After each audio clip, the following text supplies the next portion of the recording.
Um, looks like we're live. Everything's working. My air's gonna have to be on because my room's too cold. My apologies. Should shut off soon. But yeah, um, gonna do similar stream to the past few times. Um, I don't know. The views have been weird lately. So if you guys aren't seeing the videos I'm posting every day, just let me know.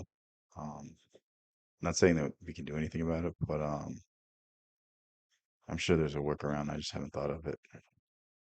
I don't know. It just seems like they're getting no reach, and it's just frustrating because it's like I, I I I really like the past few that I put out, and they've just got zero attention. And yeah, what's up, Christina? How's it going, Christina? What do you want to learn today? Give me a topic. We'll learn it.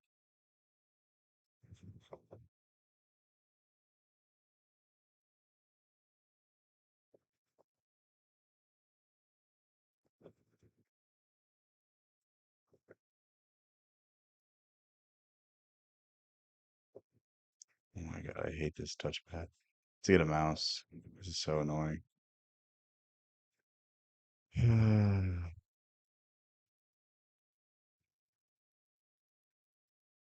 All right, the big day is tomorrow. What's tomorrow? Is it your birthday or something? Oh, you got. I thought you were saying there was like actually something.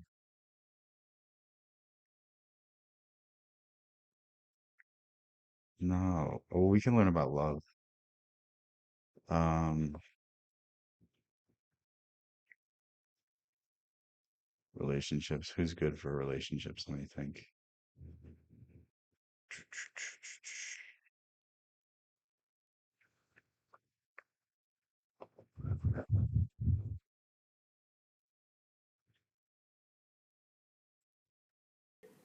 When Jung claims,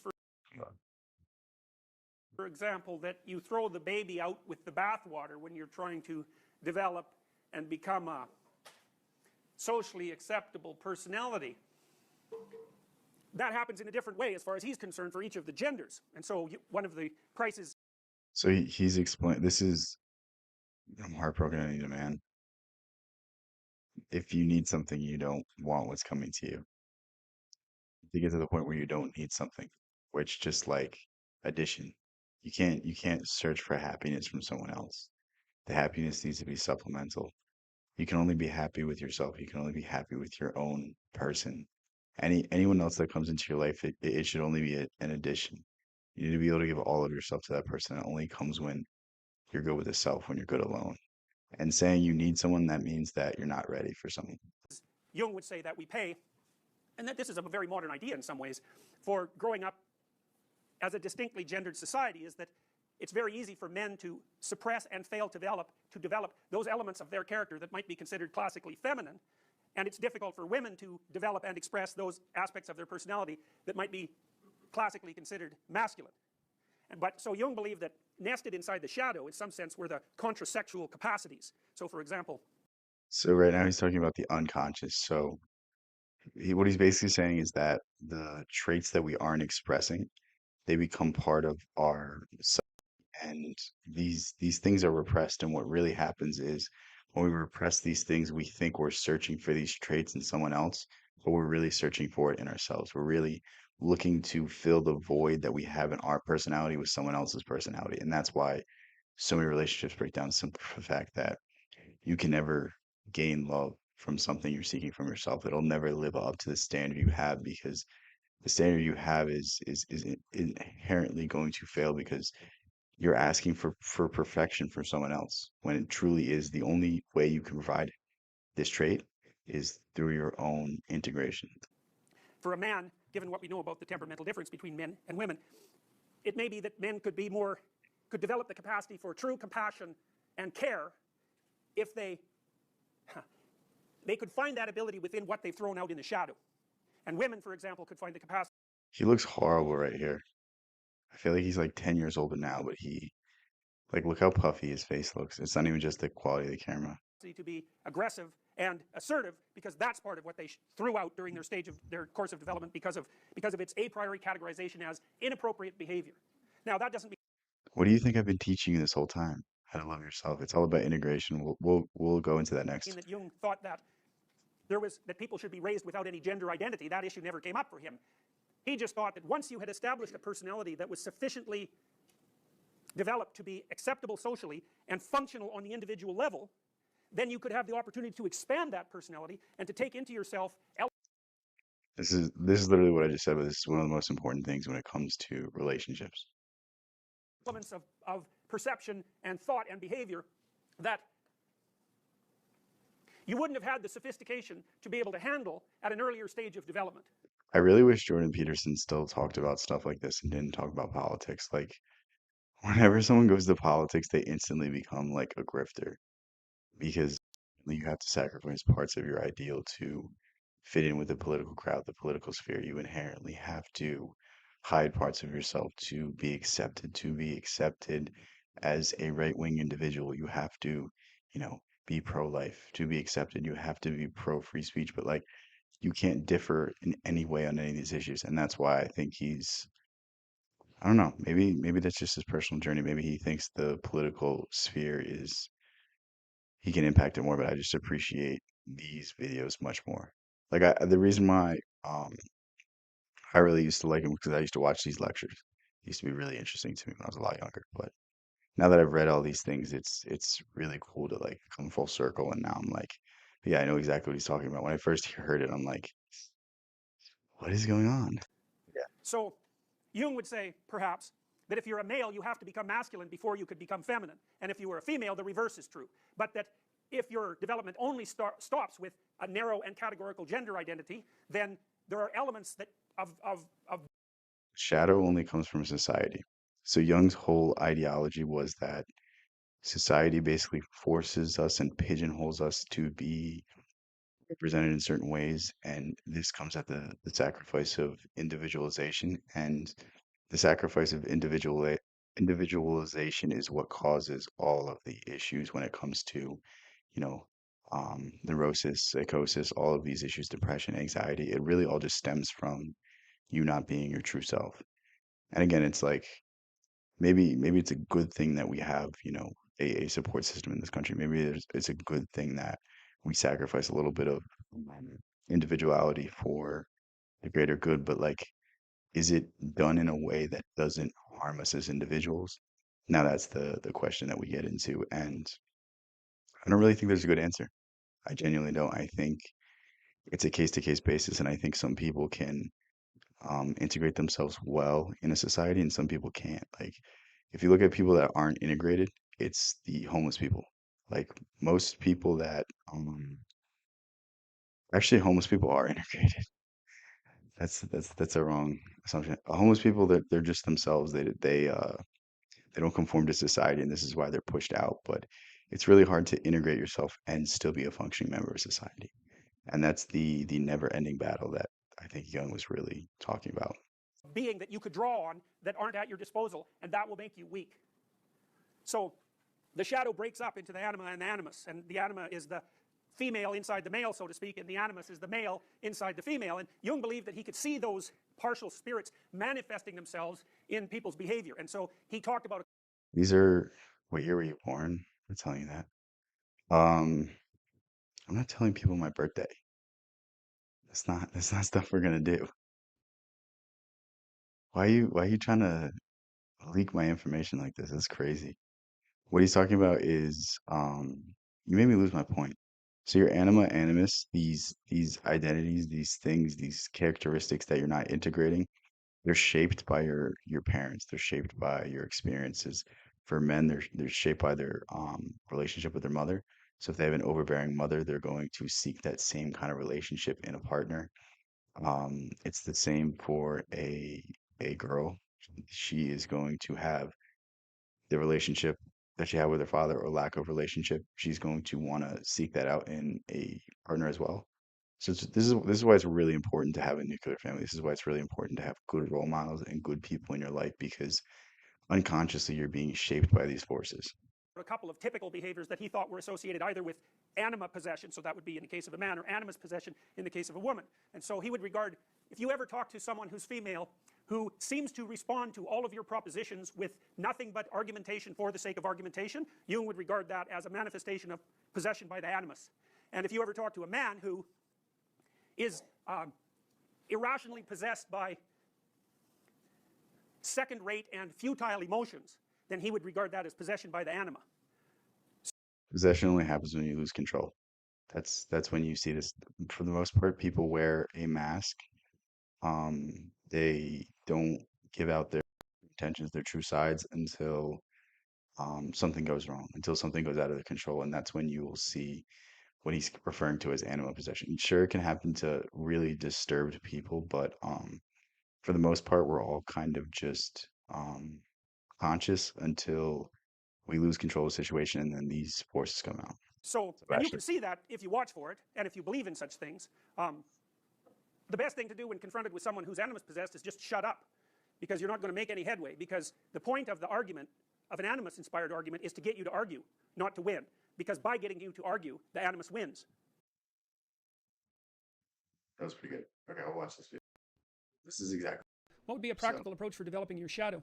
Well, that's a good one. Let's do a little review of Jungian psychology. The first thing is, if you want to know about this, the proper source is Carl Jung's Collected Works, Volume 9, Volume 9, and there's two parts to Volume 9, A and B, published as separate texts.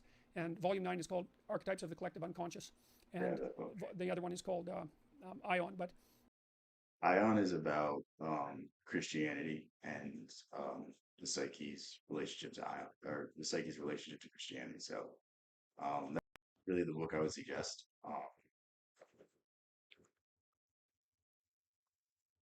This is the book I would suggest of Jung. If you're gonna read one book by Jung, I'd read this book. This is because it's like a partial autobiography.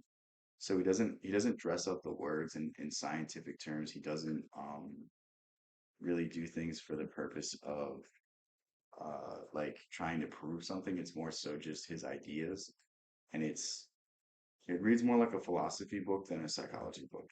And then this book as well, The Undiscovered Self. This is, I think it's about 100 pages. This is one of his best books, and it basically just talks about an overview of the unconscious. Um, Again, you could read the books he was just saying, but they're very those types of books. They're very like granular. Like there's a lot of information, and if you're not familiar with the ideas, it's gonna be hard to pick it up. So like it'll make sense after you read three books by him, but like the first time you're reading it, you're like, I have no idea what any of this means.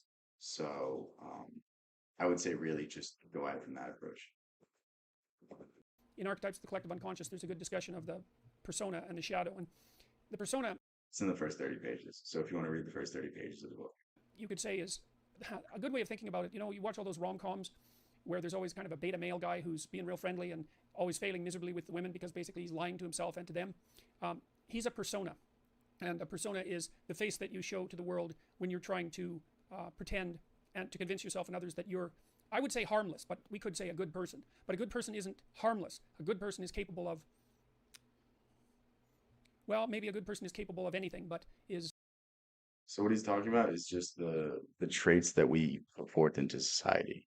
Like there's a difference between who we are and who society believes to be, who we portray ourselves to be in society. And what he's saying is the shadow is the parts of ourselves that we don't express, the parts of ourselves that we don't let show. And the issue with doing this is maybe it's not the best to show yourself in every situation. Maybe it's good to somewhat cater it and it's somewhat relaxed, but it shouldn't come at the sacrifice of your authenticity. It shouldn't come at the sacrifice of who you are, because when you sacrifice a part of yourself to fit in, you're just going to sabotage yourself in the future, because that part of you that you're sacrificing is going to eat away at you. It's going to gnaw at you. It's going to cause guilt, and then it's going to resurface in the moments when you can't control it. So for most men, I think the easiest example is, you've all seen those guys that they go to a bar, and the second that someone bumps into them, they're like ready to fight. And what that really is showing is that they're not integrating the emotions. They're not integrating their ability and their capability to have compassion and empathy. They're not telling the people around them that they care about them. And because of this, the emotions are being expressed through rage. They're being expressed through anger. And had they just, what, told the people around them that they love them, told the people in their lives that they mean a lot to them, like you're not going to carry the same anger if you're expressing these emotions, but you're not expressing this emotional side because you've been told not to because you're a man. And I mean, maybe to certain degrees it's okay because I don't think it's good for men to be complete emotional wrecks, but I think knowing when to express these things, knowing when to show your more sensitive side can really benefit you in a lot of ways. So is willing to hold that in abeyance. I read this interesting commentary a little while ago on a statement by Christ in the New Testament, and the statement generally interpreted is that the meek shall inherit the earth. But I was looking up the multiple translations of the word meek, and meek is actually derived from a Greek word. listening to him sped up is even funnier than normal. Yeah, they're allowing anger. Exactly, exactly. And the anger it could be expressed in a, but it's being allowed to fester and it's being expressed in the form of a negative emotion instead of the form of a positive emotion. Of course, because the Bible, at least some of the original forms of the Bible, were in Greek, and that word didn't exactly mean meek. It meant something like those who have weapons and the ability to use them, but determined to keep them sheathed, will inherit the world. And that means that people who are capable of force, let's say, but decide not to use it are. This is where that viral video of him saying you have to be a monster and learn how to control it. This is where this comes from. But I'm pretty sure he's about to quote Nietzsche. Nietzsche said that in order for a tree's leaves to get to heaven, their branches have to be in hell, or their roots have to be in hell. In the proper moral position. And Nietzsche commented on that a fair bit too. He thought of most morality as cowardice, not because morality itself was cowardice, but because Yeah. most people who are cowards disguise their cowardice as morality, and they claim that their harmlessness, which is actually a consequence of their fear and inability to be harmful, say, or to be dangerous, is actually a sign of their moral integrity. And that's a really bad idea. So I really thought I was going to predict that quote. I need to read more Nietzsche. That's someone that I really haven't gone too much into. I've read a book by him. I have another book on my shelf, but there's just so much other stuff I want to read. I literally picked out a young bookcase and I was flipping through it and I got so excited. So hopefully I can read that in the next few days and make a video. I still need your burst so I can make a shrine. No, don't make a shrine for me. That's so weird. if you're an axe Christina, what's murderer wrong? but you don't have an axe, that doesn't mean that you're moral. So now, with regards to that's the persona, and the persona is the mask that you wear, and that's what persona means: is the mask that you wear to convince yourself and the world that you're not a terrible monster, so that when you look at yourself in the mirror, you don't have to run away screaming. And you might think, well, that's a bit of an overstatement, but Jung was very interested in phenomena such as, say, the psychological phenomena that would characterize the actions of someone who might be an Auschwitz camp guard, for example.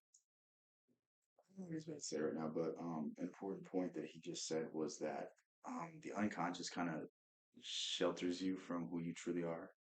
And for most people, this sheltering is what allows them to be arrogant, what allows them to be aggressive towards others, what allows them to scam people. Like, have you ever thought of scammers and, how much havoc they cause in this world and, how they have no conscience about it, but somewhere in their brain, they're justifying these actions by saying, like, well, I'm just hustling. I'm just gonna, you know, get my way. I'm gonna make it out of the mud. I'm gonna do all this shit. But it's like there's so many other ways to make money without having to, get one up on somebody. Like there's so many ways to do fair business, and why are you going to contribute to the issue? Like, I mean, if you talk to a lot of the people that commit crimes, they justify it as in like this is a dog eat dog world. This is a terrible world. And it's like that doesn't mean you have to, rob people in your neighborhood. That doesn't mean you have to rob people that are, in the same area as you. Like they're just as bad as you, and you're just contributing to the issue. And um, what's really allowing them to do this without any guilt is the unconscious really hides all of these memories. They hide all of the horrible things you've done, and this is the reason why people don't go soul searching. This is the reason why people don't dig deep into their unconscious because buried in it is all the memories of all your failure, all the memories of all the wrong you did, all the memories of all the messed up things you said, the jealous text that you sent when you shouldn't have sent them, the things that you've done to your friends behind their back. Like all of these things are hidden in the unconscious, and um, unless you address these things, you're forever going to be plagued by these things, and it's like a snowball rolling down a mountain. Like it's just going to get bigger and bigger and bigger and bigger and bigger. And the less you address these issues, the less you understand these things, it's just going to become worse. And that's a pretty monstrous form of behavior. And the thing about Auschwitz camp guards is that there's no reason to assume, really, that they were much different than normal people. Now, there would have been exceptions, obviously, but and what that means is that perhaps you too could be an Auschwitz camp guard, and perhaps you would even derive some enjoyment out of it. And you might think not, but you shouldn't think not so quickly. And what that also implies is that if you could see what that meant when you looked in the mirror and looked at yourself, you might run away screaming, because you'd have a revelation of just exactly what the human being is capable of. And that's a very unpleasant revelation, and also one of the things that stops people from being enlightened, because that revelation of the evil of the self is part of the journey to enlightenment, and an early part. Now, the shadow would be all the parts of the personality that the persona rejects. So that's literally what I was just talking about. But there's an interesting story about Jung. So Jung was alive during World War II, and basically forced to take a position under the German regime. We won't mention names because I don't know what I can and can't say.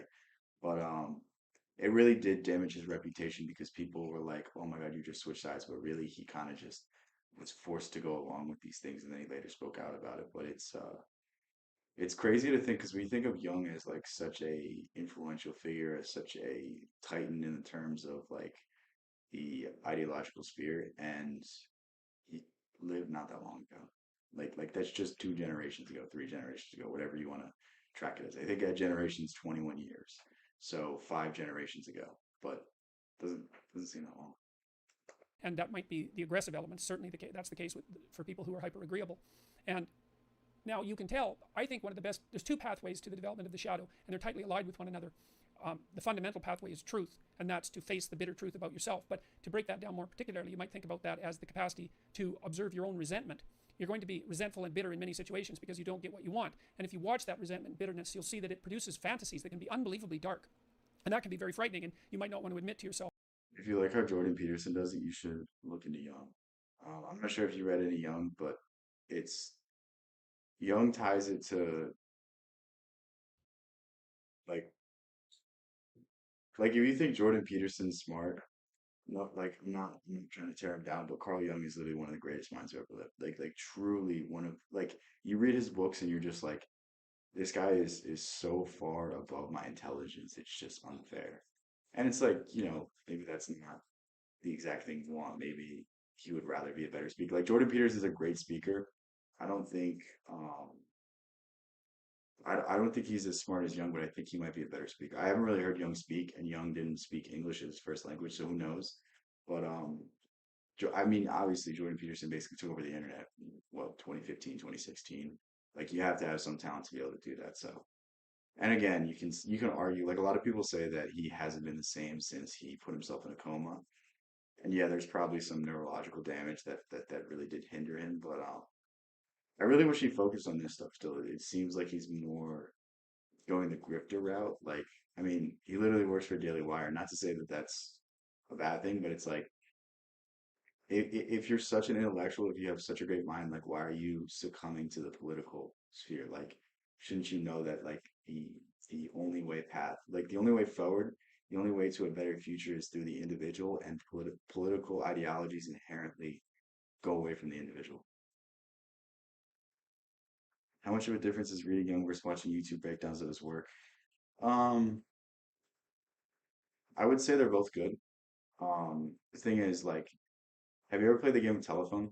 Because that's the comparison I would give. Like, when you play the game of Telephone, inherently some of the message is going to be missing, and inherently the person that's summarizing the text isn't going to be able to pick up every detail, and maybe the details that they choose to share aren't the details that are interesting to you.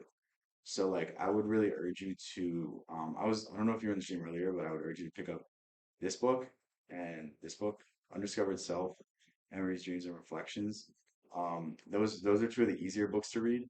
And it's not easier to say like you're stupid. It's just like most of his books are aimed at scientific individuals, and he kind of has to prove himself. He kind of has to establish these things and put it in a certain way so that he's accepted in these spheres. So I really think if you have the time and these things are interesting to you, it's a worthwhile endeavor. And Yeah, I think YouTube videos are good. They can do good breakdowns.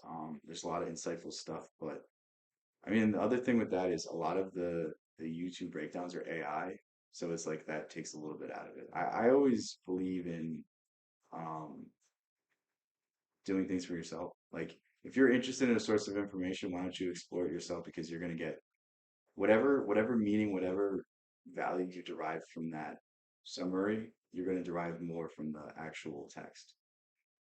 Not to mention reading difficult works. Yeah, yeah, yeah. And the thing is, like these books are they're it's not even that they're easy concepts, it's just he's explaining in a easier manner. He's being less rigid about things. That's why I like them in particular. But this is another really good book, you know, Psychology and Alchemy. This is my favorite young book. But they're you can't really go wrong with young book. So Dispelling What a Cup. No, I have not. What's that about? that you're actually capable of having fantasies like that or impulses like that or aggressive feelings like that. But the thing is that if those aggressive feelings and impulses and fantasies are integrated into your character, it's like you're opening up a dialogue with a part of yourself that can be very forceful and strong and dangerous. And it's really useful to be dangerous because if you can be dangerous, you often don't have to be. And it's often weak people. For example, it's weak men, generally speaking, who rape. That's a very, very common occurrence, and that's a Your comment on this, but um, it's just like I think these are like serious issues that like we should be into schools because like I mean we can blame the internet, we can blame all these things, but it's also like the moral decay. It's also like there's no there's no real punishments for these things. Like it used to be back in the day that if you did something like that, you would be ostracized from society forever. But now it's just 10 years in prison. Like, dude, I think you should lock them up and throw away the key for crimes like that. It's really, really crazy to me. violent act, but it's born out of weakness, not out of strength. That's for sure. And so, anyways, you attend to your It's a lack of self-discipline too. It's like, dude, do you really need to go to jail for 10 years to do that? Like, it's so stupid. I will understand that. I will never understand harming anyone, especially a woman. That's kind of crazy to me. It's like the people that support John Jones to this day. It's like, dude, you know, he like brutally assaulted his wife. Like he bloodied her, and then his kids called the cops. That's how bad it was. Like, imagine being like 10 years old and having to call the cops on your dad.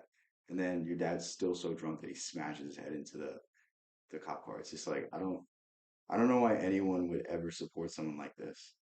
Yeah, yeah, yeah. And it's just like it's really just self-restraint. Like we live in a world where there's no self-restraint. We live in a world where there's instant gratification. You could go on TikTok and see the most exciting thing that you've ever seen. You can go on your phone for the rest of the day and you can just avoid reality, or you can, you know, try to learn things. You can try to educate yourself. You can, you know, try to get yourself in better health. Better health. This is not one of those stupid ads for better health. That's just fucking stupid. But yeah, there's like so many productive things you can do, and it's like dude, if you really want to be with a girl that bad, like, why don't you just like pay someone? Why are you gonna go to jail for it? Why are you going to just do something stupid like that? Like, there's just like so many. I'm not advocating for that. Pay them in a video game. Pay them in GTA. resentment honestly and you observe yourself and what you're actually Go on the websites that the guys on the internet tell you not to go on. like. You got to That sounds bad. Go on the websites that the no-fap guys tell you not to go on. pay attention as if you don't know yourself, as if you might harbor hidden devils, and then maybe they'll emerge. Now, Jung also felt that sort of embedded inside the shadow were the contrasexual tendencies. And so, for example, sometimes you see people who are well developed, men, let's say, and we can also talk about women in this regard.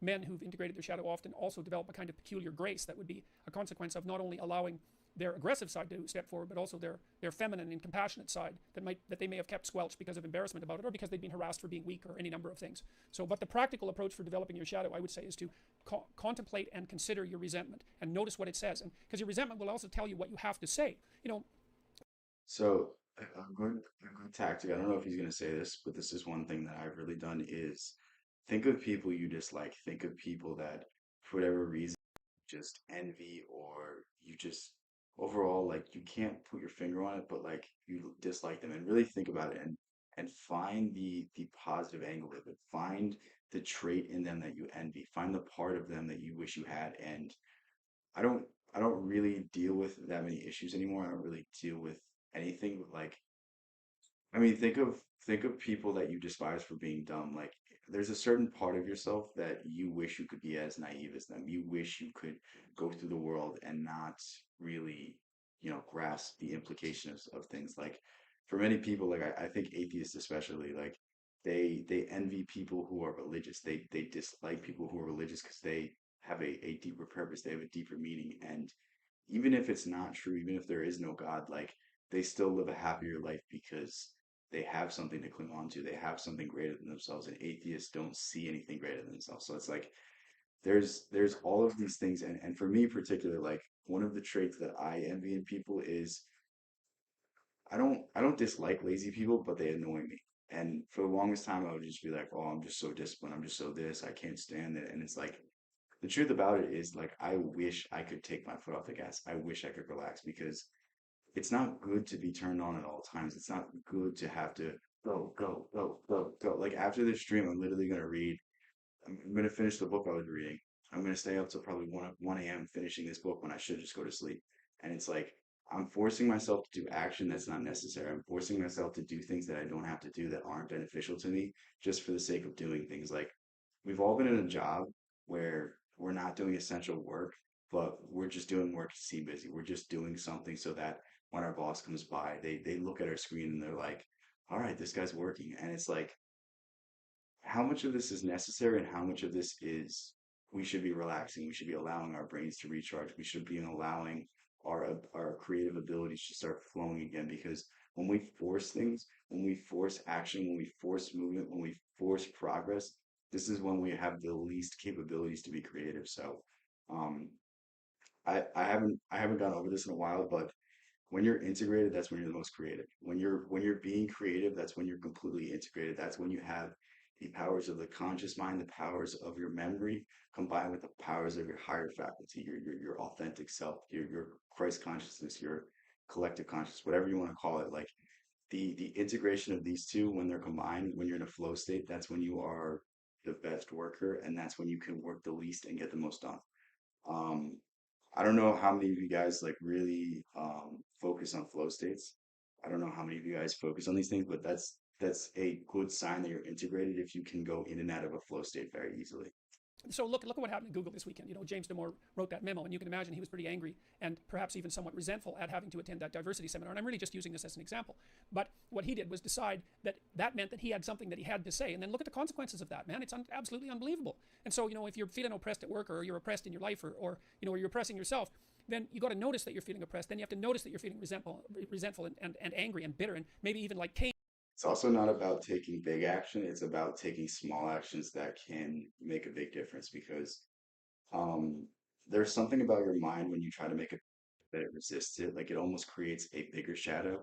But if you take the gradual approach, if you know, a lot of people when they want to get into the gym, they'll say, I'm going to go 5 days a week to the gym. And it's like, if you just start doing 1 day in the gym, that's going to establish the habit and that's going to become part of your identity. And when it's become part of your identity, then you're much more likely to keep it up. But people like to force themselves into doing things, and your mind is resistant to major changes. Your mind doesn't want to do these things. So it's going to, build a shadow in something else. It's going to feel like you're just pushing it and you're being fair to yourself. And it's really weird how these things work. Cain in the story of Cain and Abel, because Cain is sort of the archetypal bitter man. And then you have to decide what it is that you need to do in order to remove from yourself that bitterness. And that usually means that there's something that you have to say. And then you have to say it because your soul depends on it. And not only does your soul depend on it, I would say the fate of the world depends on it. Because, you might be wrong and then you should be straightened out. Maybe you're just being whiny and you have to talk to somebody about that. But it may be that you're actually detecting something wrong, some tyranny that's directed towards you and other people. And it's like your moral obligation to speak up about it. And so many When you have a gut feeling, when you feel like something's wrong,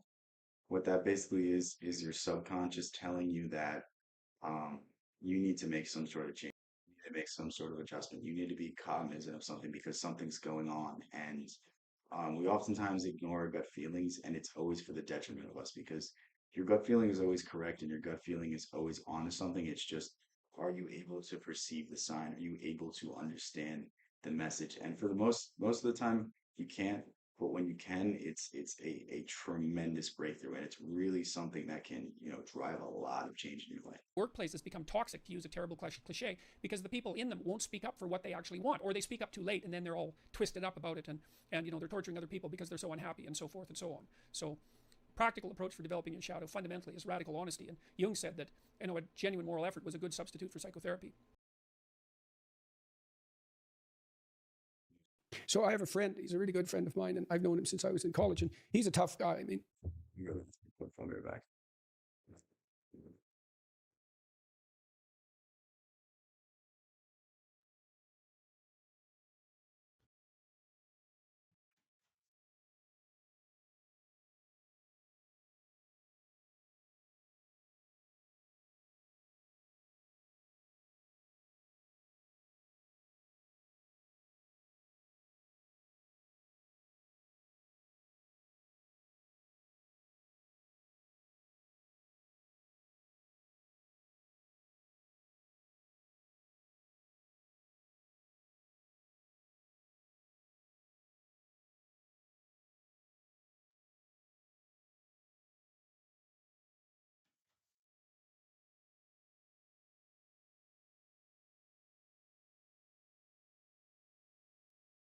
You hate this guy's voice?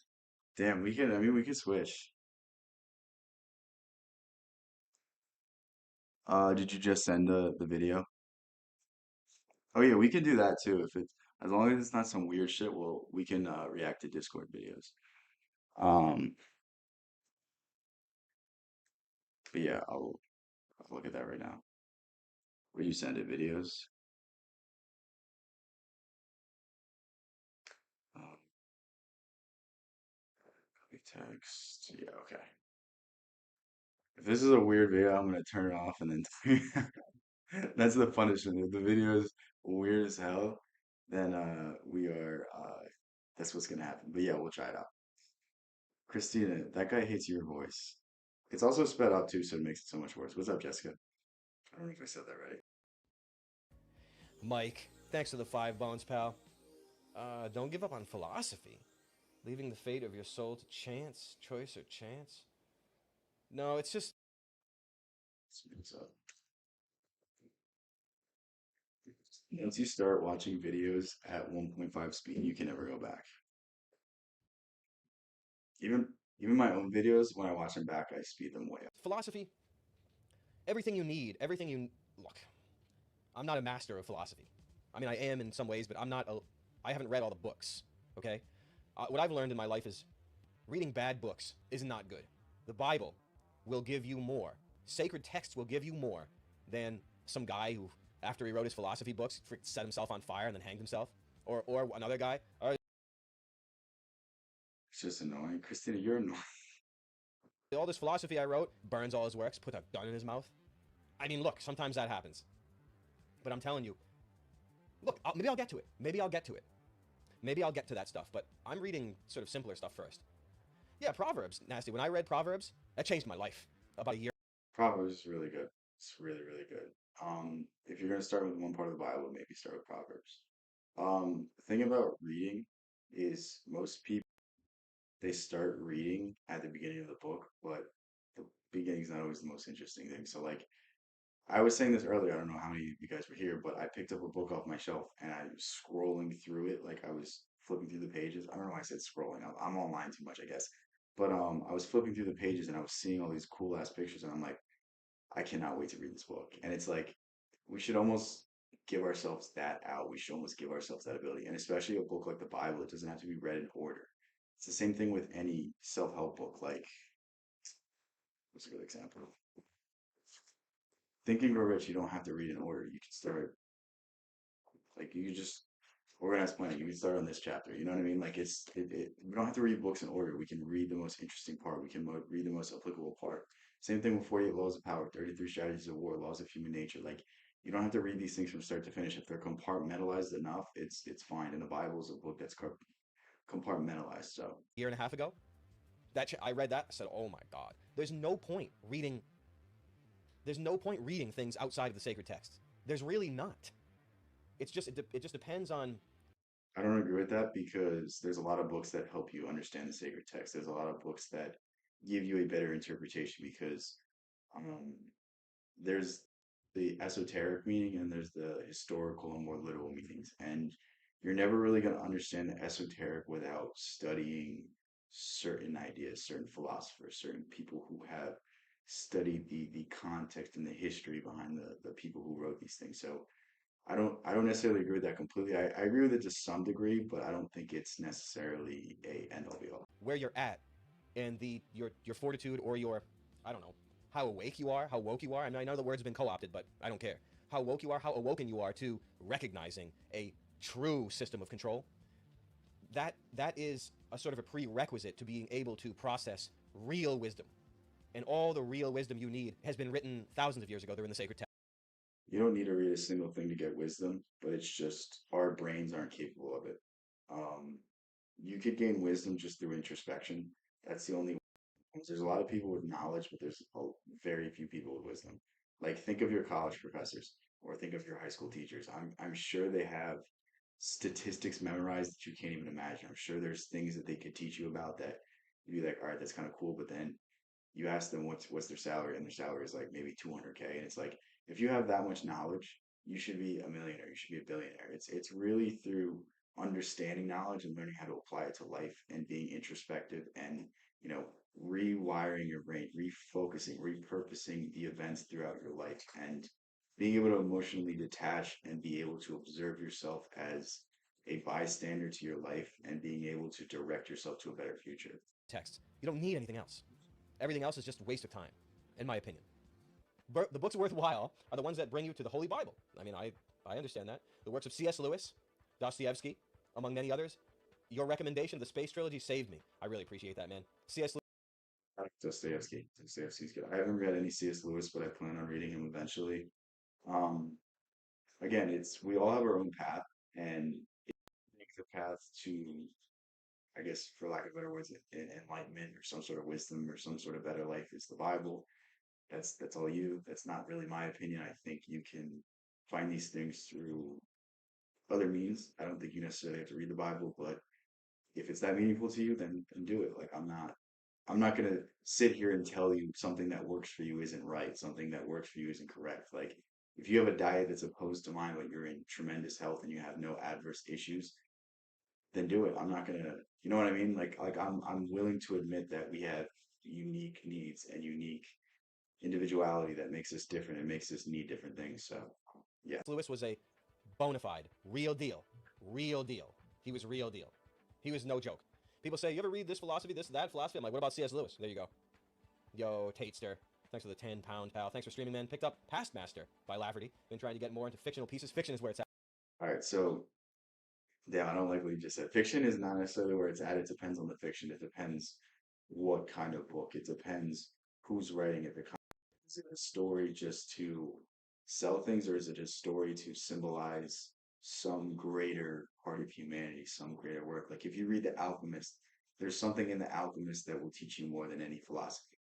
If you read the Book of Mirdad, there's something in that that will teach you more than most pastors could ever teach you. Same thing with the Prophet. If you read the Prophet, it'll teach you more about life than any other book, perhaps, because I mean, the Bible is steeped in allegory, but the prophet isn't, and the prophet has the same depth. So it's like, are we really um are we really going to subject ourselves to Harry Potter, or are we going to try to think better? It's really the argument, but yeah.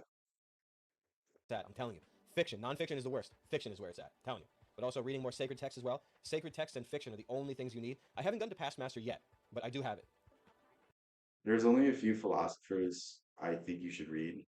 Um, I don't really think you should read Nietzsche. I don't really think um, those things are necessary. I don't really think Um, I wish you could see my other books. I don't think you need to read Robert Greene. I don't think you need to read really anyone, but I think you need to read Jung. And I think you should read more mystical people like Osho, more people that question religion, question the organizations of religion. I think that's a very important thing because I mean it's one thing to be a Christian, but it's another to um, understand it and understand that the church takes you away from God because the true meaning of the Bible is that we all have God in us. Like that's the fundamental essence of it. And the moment you need someone else to be connected to God, to be tethered to God, is the moment you lose me.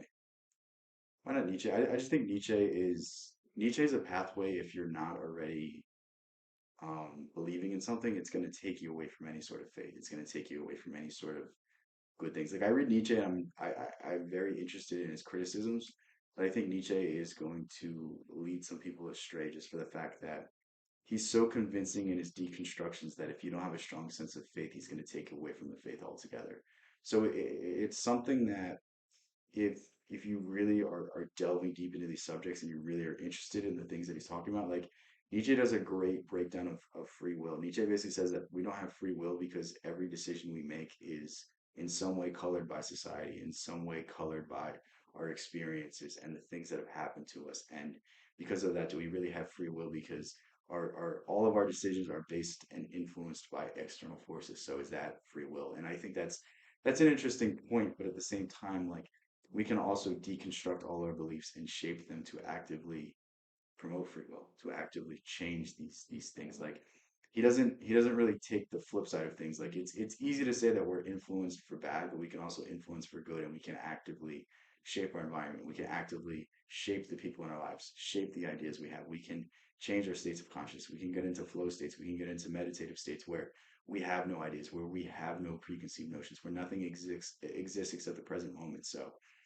I just think that that might not be the best message for people, and I think it's something that maybe you should explore after you explore the spiritual things. I think if you explore spirituality, especially in the West, I think that is a great path forward. And I don't necessarily say like focus on the holy books because you're going to take it from a material perspective. You're going to take it from the perspective of this is a historical text and this is the literal meaning, whereas for most of human history, like it's been understood that the locations in the Bible are actually locations of parts of your body. Like the Old Testament is a allegorical representation of the body, and the New Testament is an allegorical representation of the mind. And it's like when you start thinking of things in this way and not really taking it for the history, then you can get the deeper philosophy, the deeper esoteric meaning, and you'll really find that the best esoteric book in the entire world is the Bible. But you'll never understand that if you only read the Bible, and you'll never understand that if you read the popular Christian ideals. So you have to look more into Gnosticism, you have to look more into alchemy, more into the Eastern philosophy, and then you start to see how it all ties together. And this is why I say always read Jung because he really pushes these ideas forward. But just remember that, though. Remember, fiction has meaning. The sacred texts have meaning. I mean, movies are good, plays are good. Like I understand it. You can get to a lot of places, but wisdom is what I mean. The wisdom in Proverbs that hit me, they hit me like a freaking pneumatic monorail underground New York City. It hit me something so crazy. It's absolutely unbelievable. Wisdom only comes from perspective as well. When you can exercise perspective of your own life, then you can actually make a change. You can actually make a difference in your life. But until you can exercise perspective, until you can see yourself objectively, you can never really see what's going wrong in your life. Like, I mean, we all have that time in our life where we're like, oh my God, why does no one like me? And then you really analyze things and you realize that like damn, like I don't talk to people in a respectful manner. Like for me, the longest time was like, why do people dislike me? It was because I was like making jokes with people who don't take jokes well, because I was, pretending like I was better friends with these people and, roasting them and saying things that they really couldn't deal with. And it's like when we start looking at ourselves from this perspective, when we start looking at ourselves in a more encompassing, holistic sense, like this is where we really grow from. So yeah, this was a good video though. Like if you want to suggest more of it, go ahead. Another good one? Okay. I've never heard of it. Oh shit. Hold on, this opened the wrong tab.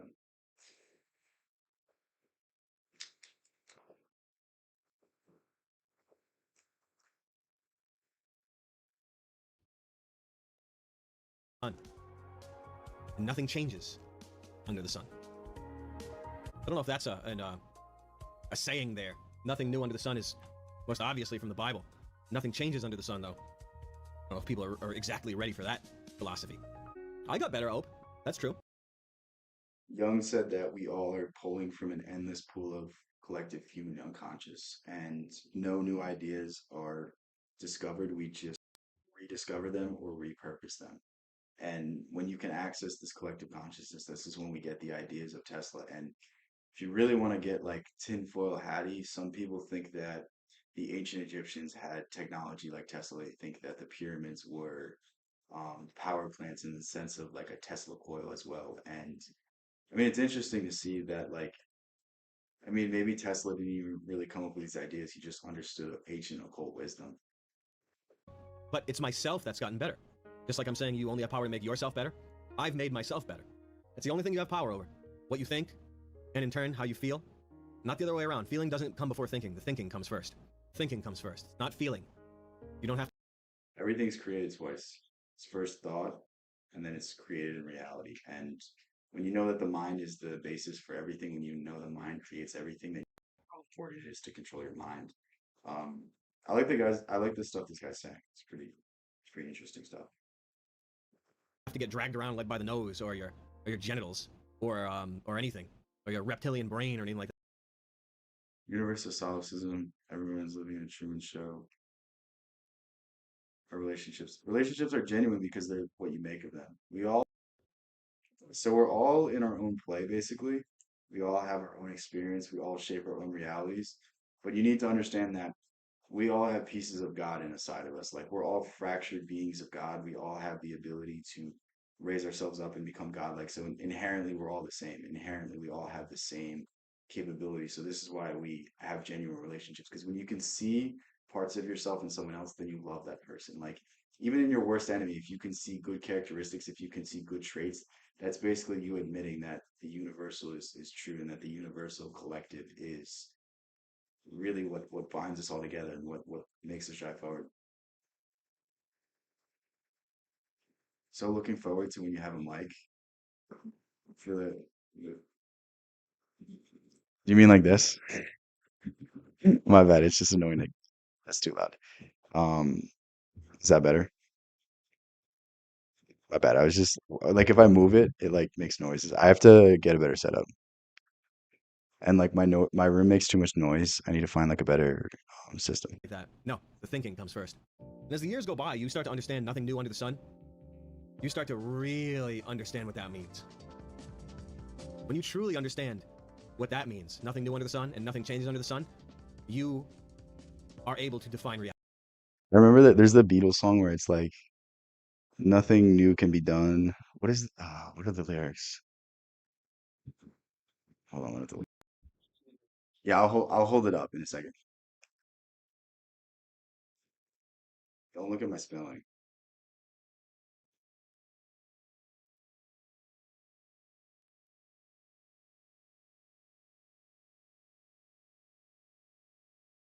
What is that?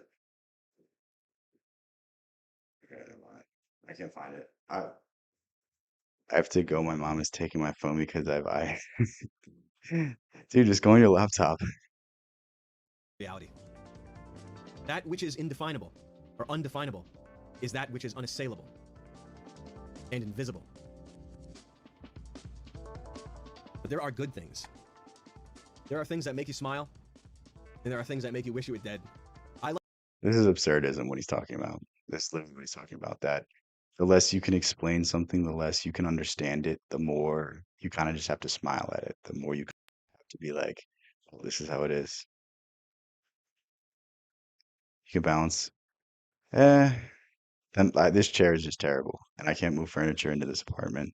It kind of sucks. I mean, it is what it is. Like we'll slowly start upgrading the quality of everything as more people start joining, as more people start spending time and you know contributing to the movement that we're having. So yeah, no, I'm trying my best. Every time I stream, I think I'm getting better.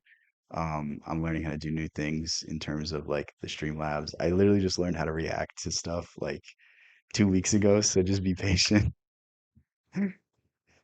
Yeah, it's not heavy or anything. It's just if I like you guys can hear it if I like move it around. So that's the only thing. Just smile and nod.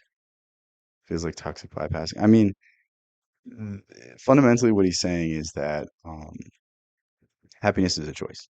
It really is. And we can go pure materialistic in the sense of like you just have to be positive. You just have to smile. You just have to, find the positive in everything. But we can go more spiritual when we say that basically happiness is a choice because we can either choose to embrace the blessings we have and appreciate the blessings we have, or we can get angry for what we don't have. We can live in the future, we can live in the past, we can be everywhere except the present. But when you're in the present and you're appreciative of the ability to breathe, the ability to smile, the ability to just have life, that's where the meaning comes from. The meaning comes from no meaning. The meaning comes from no purpose except being in the present and doing whatever it is that you want to do right now. Like if you have a exam you have to take, you're taking the exam. You have the ability to test yourself. You have the ability to show the information that you studied. Like everything can be seen as good or bad, and it's really just about how we inflect it, how we view it. It was William James, the founder of American psychology, who said,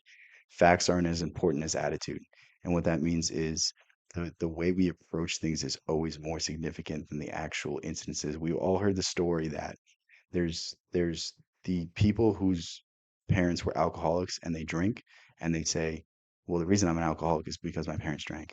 And there's same person who will also say, well, I don't drink because my parents were alcoholics. And it's like it's all about how we shift these things and make it positive. It's all about how we shift these things and find the bright side of things because it's almost like a magic force. You have the ability to shape the way the world appears to you. It was Emerson that said, the way you view the world is more a reflection of yourself than a reflection of the world. And I think that's a very important thing. If you see the world as a negative place, you're a negative person. If you see the world as a place of abundance, as a place of opportunity, as a place of love, as a place of peace, then that's evident of your psyche. I like the things that make you smile. I mean, everyone talks about all the stuff going on, all this, the fighting, this. Jump. The Bible reading's going well. I'm still in Mark. I'm still taking it real slow. I got to the point in my life where I was reaching for it, and I was actually receptive to what was really being said in it. Do I ever go deep on the news? I mean, I know everything that's happening, just at a quick glance. Or rather, The less you follow the news, the more you know, I think. Because the more you get into the weeds of things, the more you kind of um, get all wrapped with issues. Like, I mean, if you go into like literally the Republicans' pages, all they talk about is who's allowed to go into certain bathrooms. Oh my God, what men are competing in women's sports. Like that's literally the only issue they're talking about. They're not talking about anything else aside from a few key head points. It's the same thing with the Democrats. The Democrats are just comparing Trump to 1940s dictators. Like it's just pure idiocracy, and you're not seeing the bigger issues where it comes to bricks. You're not seeing the bigger issues when it comes to the possible financial collapse. You're not seeing the issues when it comes to if you think the government's gonna be tyrannical. I'm watching like Pokemon videos or some shit that's getting in my head. But if you think they're gonna be tyrannical, like look into what happened with the Japanese Americans in the 1940s. That's all I'm gonna say. No matter how hard you try, no matter how little you try, ultimately the creators will be done. Exactly. Yeah. And it's always the not trying, it's always the least effort that gives the most reward. Like think of when you were younger, think of I mean maybe now if you have a creative pursuit, but like the things we try and the least the things that we're the most passionate about, they're the most meaningful. They have the most depth in them. Like it's always through the least amount of effort where the most amount of work gets done. Like I can sit in front of a screen and try to type things for hours upon hours. I can sit in front of the camera and turn it on and try to force myself to have, tremendous videos. But it's really when I calm myself down, when I meditate before, when I get into a state where I want to do these things, where my best work comes from. And it's really just yeah. it's I not don't that I know if know that's what you're everything that's talking about. I happening. just took it in I that way. know everything that they want you to know that's happening. So it takes a minute and a half. You see things online, and I mean, I've just been around it for so long. I'm pretty good at distinguishing the subtext of what things mean and what they signify. So I'm not one to start going in circles, chasing tails, talking about the news. Like these people just smashing these things. It's Orwellian. It's Orwellian. Yeah. Blah blah blah. Dude, it's crazy to me how people like cite George Orwell as like, I mean, it's crazy insights, but it's not like a super deep book. It's not even a really great story. The only reason that we still really know Orwell is because he criticized communism, socialism, and government overreach. It's like I think there's much deeper issues. I think there's a moralistic decay. I mean, this is what Nietzsche was all about. He said that God is dead and man killed him. And what he was basically saying is that the church has become so powerful, the state has become so powerful that it's taken the individual away. The individual doesn't exist anymore, and that's why there's all of these issues. Like, if we had a completely integrated society, there'd be no war. If we had a completely, you know, integrated in the sense of like you don't sacrifice parts of yourself to be accepted. You don't, if you want to speak your mind, you speak your mind. If you want to show emotion, you show emotion. Like there's so many men out there that don't show emotion until they get angry, until they get enraged, and it's really sad. But if we were completely integrated as a society, we would be just solving all these issues.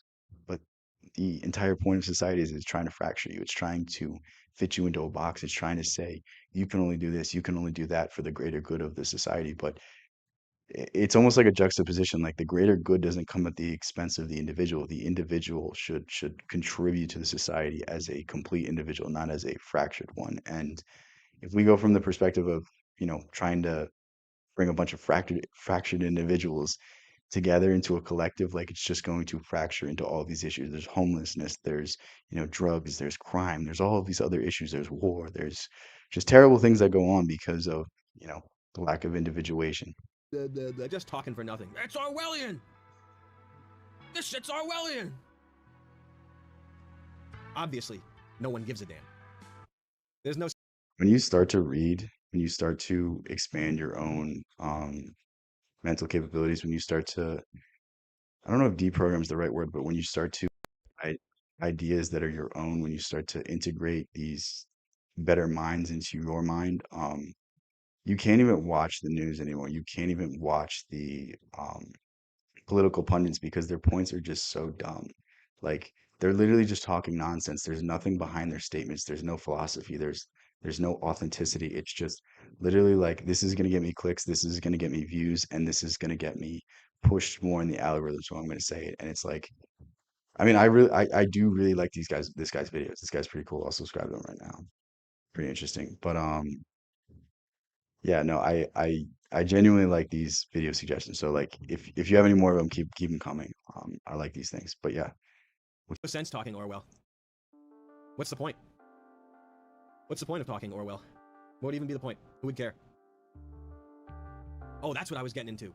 A little bit of the Marx version of it'll be those in your own house, brother against brother, parents against children, children against parents, condemning each other to death. I was like, oh. it's weird. Look what's happening now. Think of how many families are broken up because of who's president. Think of how many people are going to argue this Thanksgiving.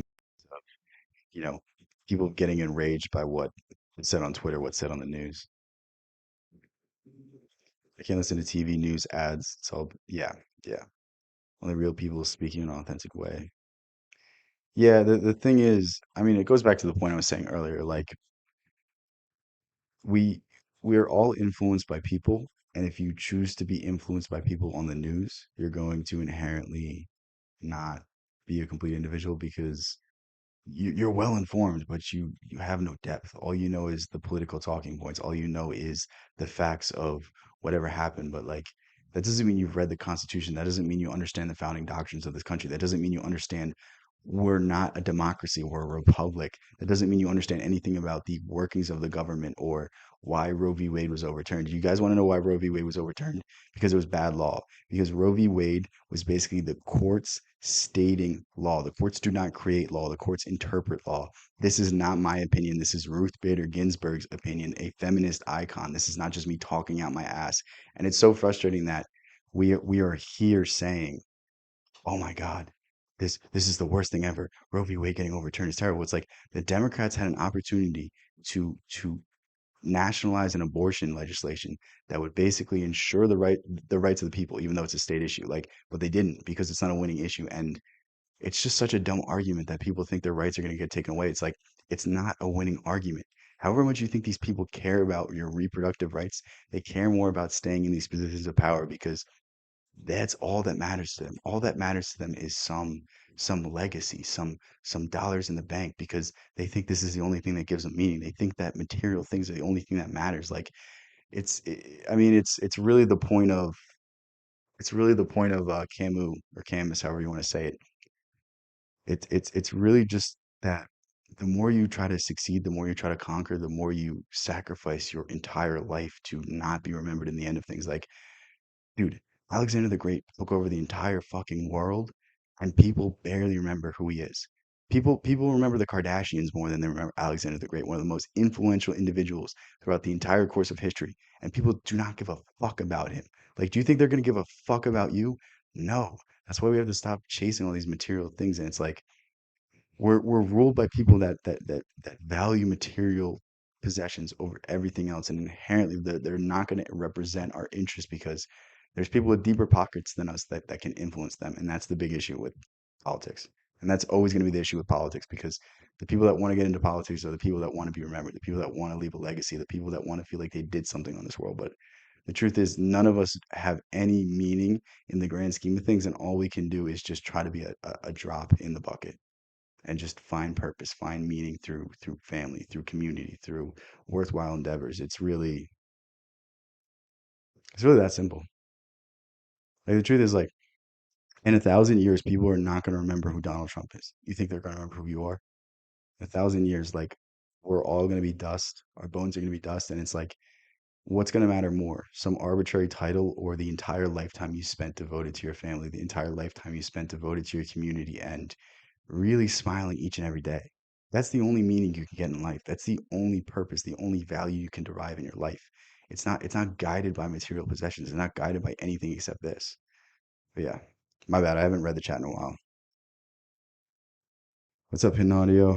It can be influenced by what I choose for the most part. Someone intends on manipulating from the beginning. I choose not to listen. That's a good statement. Truth is a narcissist's worst nightmare. Exactly, yeah. I think about him daily. Camus. Is that how you say it? Camus? Camus? Camus? Dude, I that like the I don't know if you guys feel the same thing, but like there's so many words I read that I don't know how to pronounce and I kind of just go for it. And it's the worst feeling when you've read a word like a few hundred times and you thought you had it correct and you find out it was wrong. Um, yeah, that's how I feel right now. But yeah, I literally just read 2 books by him in like the past week and I can't say his fucking name. It's it's a great feeling. But yeah, let's go back. Jeez. Oh, God. It's not even a philosophy, man. Philosophies aren't real. There is truth and there is untruth.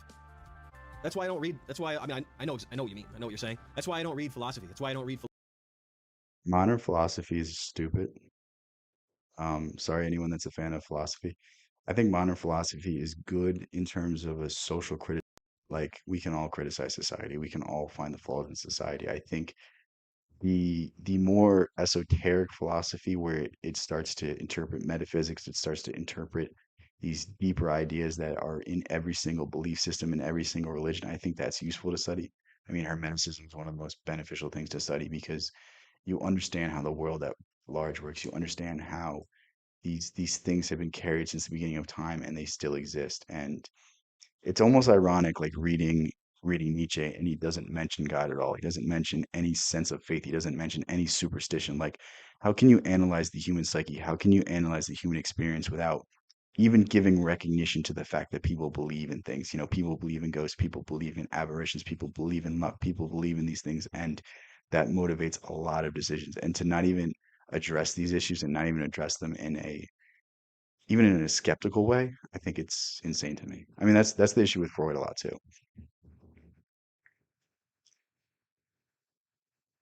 No, no, yeah, I know. I was just making fun of myself. Yeah, his books don't teach us how to pronounce his name. He's French, so I don't give a fuck. Guys, I just drove 3 hours. My brain is fried. I mean, that'll do it.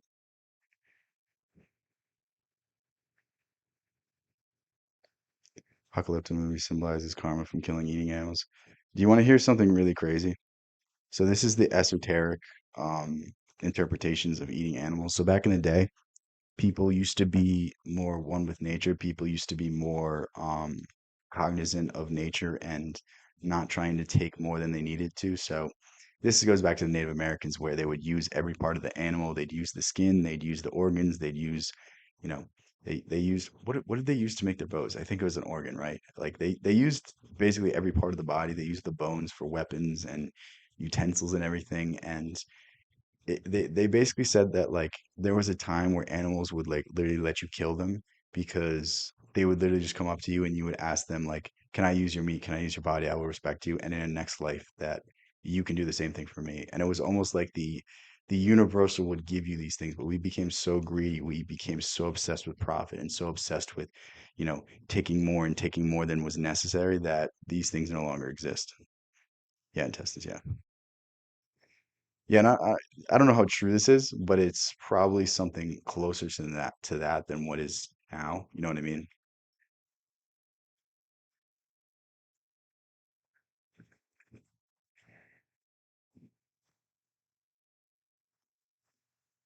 Philosophers, because they talked for nothing for hundreds of years and nothing good ever came from it. I wish this guy read Seneca. I wish this guy, maybe he has. Seneca, okay, I used to talk shit about Greek philosophy. Seneca. Seneca's one of the greatest philosophers ever, I think. I really wish he got more flowers.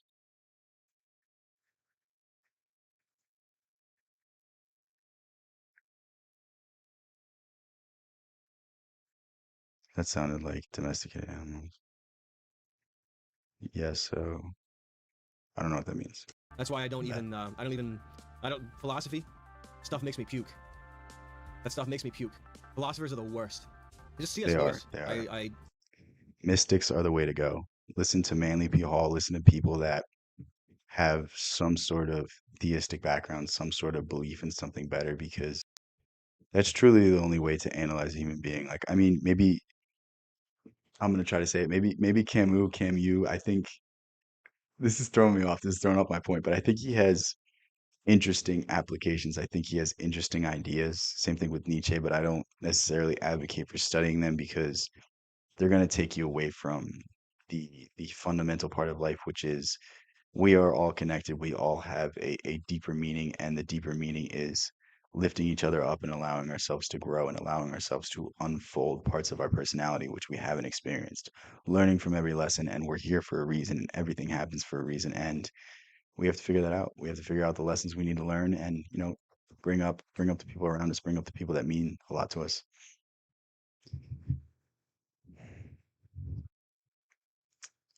Taking freedoms means your freedom gets taken. You can get freedom by letting go or taking care. Yeah, or something bad will happen to them. It's not necessarily they get eaten by a bigger fish. Yeah, yeah, yeah. Yeah, no, exactly. So with my story, it was in the next life you will receive that karma. In the next life, someone will use you for your flesh. So that was the point of this. That was the point of that. So some people believe that there's past life trauma. Some people or karma. I don't know why I keep saying trauma. Kind of the same thing. But some people believe that there's past life karma. So that's what, makes people born with deformities. I don't really take that opinion. I think there's other extenuating factors. I think there's also ancestral karma. So, if someone a few generations back did something messed up, maybe it's affecting you now, and you need to break the curse. You need to break the line. You need to some way balance these things. So it's interesting. It's really interesting. And you know what? Maybe it's a collection of all of these things. Maybe it's a collection of personal, past life, and ancestral karma that is dictating our current lives. And the fun part about this is we can only speculate. We can never know. And that's what makes these things so interesting. highly recommend C.S. Lewis. If you read everything that he's ever written or said, then you'll be much better off than anybody who reads freaking Nietzsche. I don't know their names. I just know that they've done nothing good for the world. I know that. When I want truth, I don't reach for philosophy. When I want truth, I reach for sacred texts, I reach for holy books, and I reach for C.S. Lewis. It's a pretty good perspective. It's a pretty good idea. I think if you threw Carl Jung in there, that'd be perfect. I think. Jung just Jung hits psychology from the perspective of a religious man, and that's why I love him so much. He can also embody the behavior, thoughts, and actions, and emotions of people in the past. Yeah, yeah. Just a word of advice. This world's like a false reality. Some people believe that we're in hell right now. Some people believe this is purgatory. Some people believe that um, this is un. We don't know. And there's all different types of interpretation. But all we know is that we're here for a reason, and we need to learn, we need to grow, and we need to become the best people we can be. You're looking for truth? You don't reach for philosophy.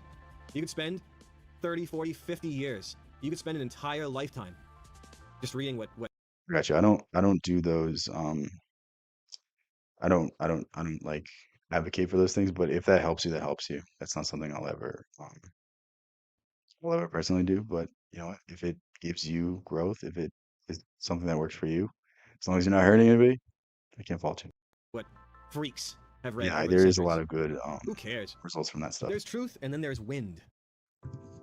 You don't arrive at truth.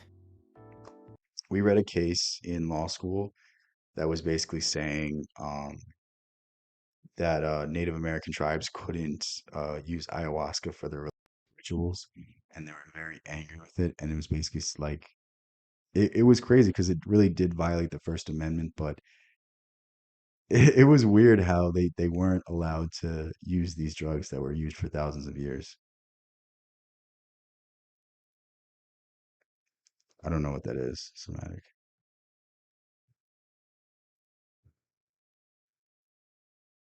I'll look into that at some point. Yeah, yeah, that's the thing. If you're not with a shaman, if you're not with someone that is um trained to help people through that, it can be a bad experience. It's like anything. When you open yourself up to these higher forces, like not all of these things are good. And if you're in the wrong mindset, if you're in the wrong mind state, if you're in a negative mind, like it can be bad for you. But again, this is really just speculation. We can't really say. What do you guys want to watch now? Or you guys just want to hear me talk? We can do either.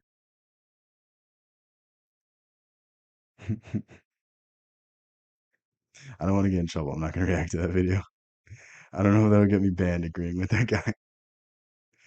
But yeah, I've probably watched the video before. Functional freeze mode.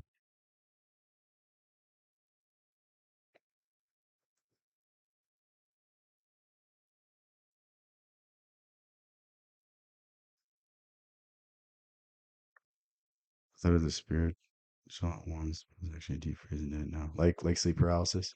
That shit's scary. Says God hates cowardice more than evil, supporting tortured animals in slaughterhouses. Yeah, yeah.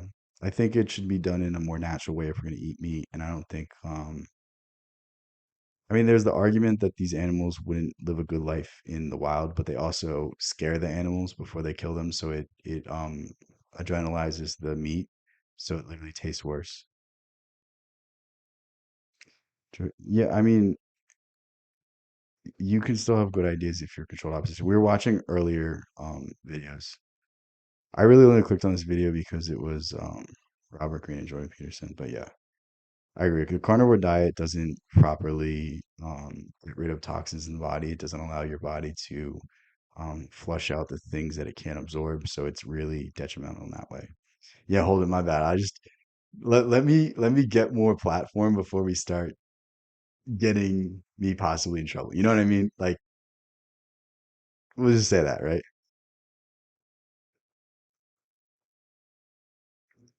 Young's Red Book. Okay.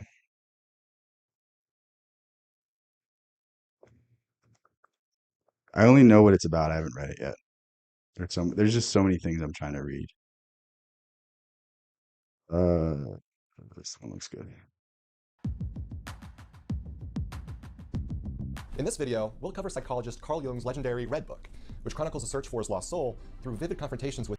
So this book was released after his death, and if you know anything about books released after death, they're usually the most unhinged, but they have the most potential to leave a lasting impact. Like, if you have read Outwitting the Devil, that was released after Napoleon Hill's death, and it really touched on subjects that were he didn't want to have addressed in the public sense when he was still alive, and even it didn't even get published till after his wife died for like 20 years. So if you want to pick up a good book by Napoleon Hill, Outwitting the Devil, I think it might be a better book than Think and Grow Rich, honestly. But yeah.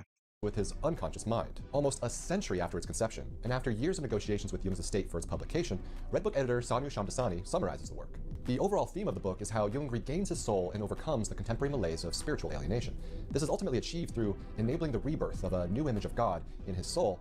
Jung had like really weird paranormal activity in his life. Like there was a story where basically like he was in a room and nobody else was like he was in one room with his mother, and then there was another room, and there was a table in that room, and it was like split in half, and like literally there was no explanation aside from like outside entities, and it's just like crazy to hear someone so well respected like admitting to these things.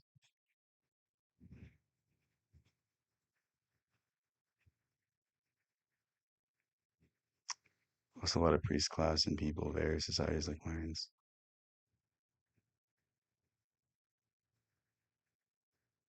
What do you mean by they're eating cheap grain? What are you talking about? Real truths tend to come to those willing to say the truth. Yeah, yeah. I had a Red Book for a couple months. I got to borrow it. I really want. I should. Is this the book I should read next? Is that what you guys are trying to tell me? Should I And read this developing a and new review it? worldview in the form of a psychological and theological cosmology. I know that's a lot to unpack, and we won't get to every last detail. My intention is to provide you with a primer for the work as a whole, to impart on you its importance, its main themes, and plant a seed of interest for you to get this book, The Holy Grail of the Unconscious, in your own hands.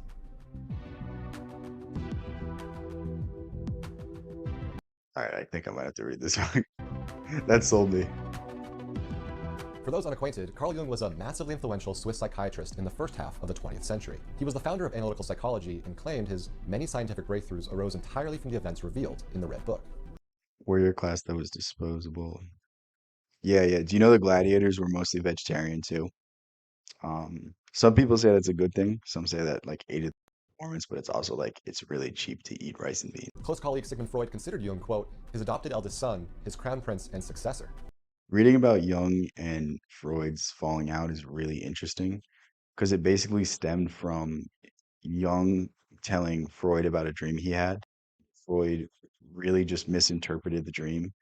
Um, I can't remember the exact details, but the Freud's interpretation was that Jung had like an unconscious need to surpass Freud, and it was really making him jealous. And then Jung basically discovered that Freud was wrong about psychosexual theory, and he was reluctant to publish this because it was going to sever the relationship, but he knew he had to do it to step out on his own. And after that point, they were never really in contact again.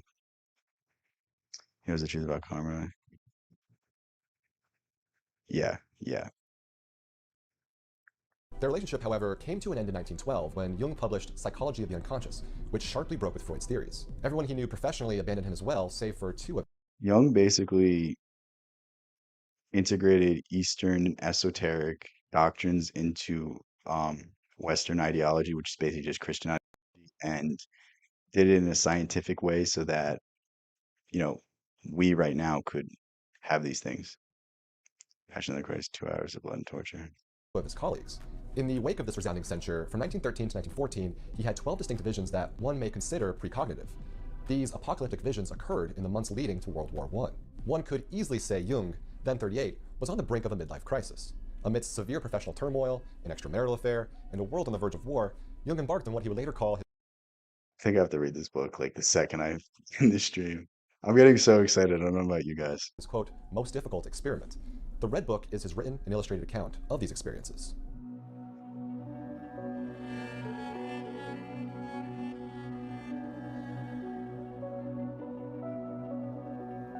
In 1913, Jung began his confrontation with the unconscious through a process he called active imagination, a meditation technique where the contents of one's unconscious are translated into If you do this, it's gonna bring up memories that you don't want to face, but when you face them, you're going to have such a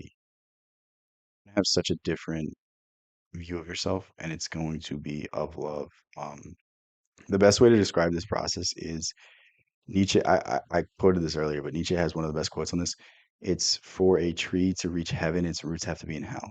So this means that you have to dig to the depths of your unconscious, dig to the depths of your memories that you haven't faced, and face those so that you can come back better. Face those so that you can really build yourself up to a point where these things don't affect you anymore. Like for me, recently, when I started figuring this out, when I started analyzing my unconscious, like I had really gotten rid of most of my issues. Like I really didn't lack confidence anymore. I really didn't struggle anymore. I didn't really have ego. I didn't really have any of these things, but the one thing in my life that I could never get right was my relationships. And what doing this really forced me to understand is that I was looking for a part of myself in someone else. I was looking for the support, the caring, the nurturing from someone else. And inherently all of my relationships broke down because I was doing the impossible. I was seeking perfection from an individual. And you can never get perfection from someone else because they're dealing with their own stuff and you need to give them slack. You need to be able to exercise perspective and see their point and, you know, ask for forgiveness, apologize, be a good person, integrate you know, your more nurturing side, integrate your more caring side, express your emotions, express them in a healthy way, be creative, find all these outlets. It's really crazy.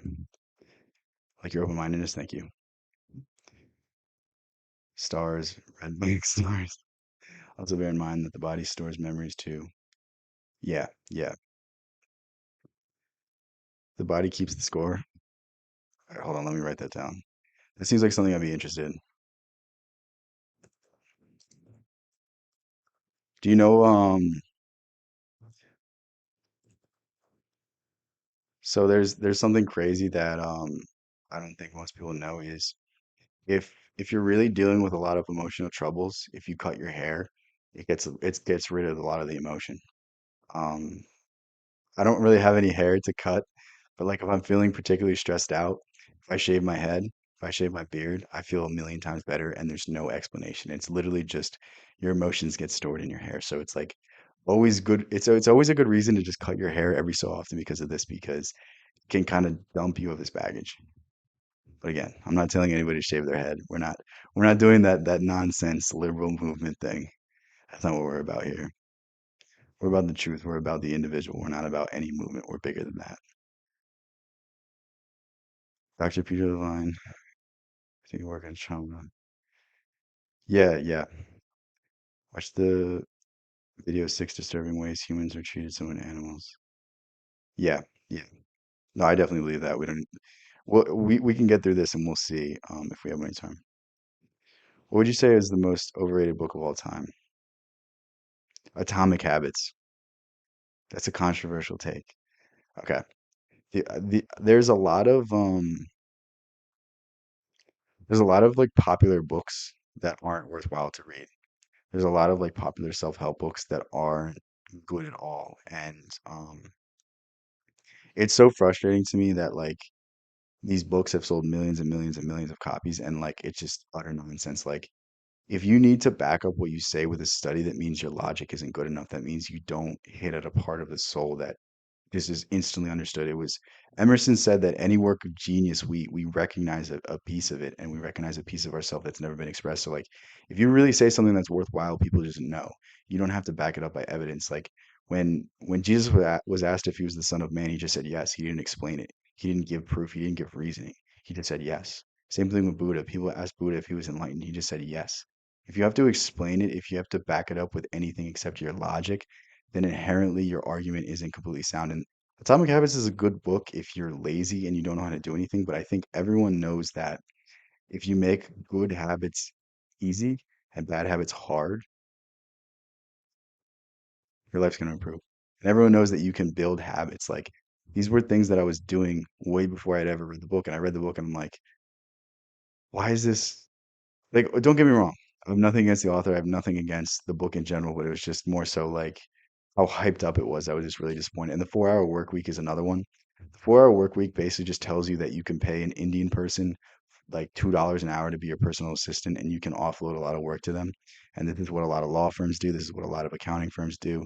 This is what a lot of just any call center, all this stuff. Like you can really offload a lot of the work to the third world, and it's fair because $2 there is like a lot of money compared to $2 here. And it was just like I don't know. It wasn't like for the amount of like books that sold, I don't think it really lived up to the hype. I'm sure there's some that I'm missing. Oh, Meditations. Meditations is really fucking overrated. If you like meditations, read Letters from a Stoic, read Discourses by Epictetus. I think I said that right.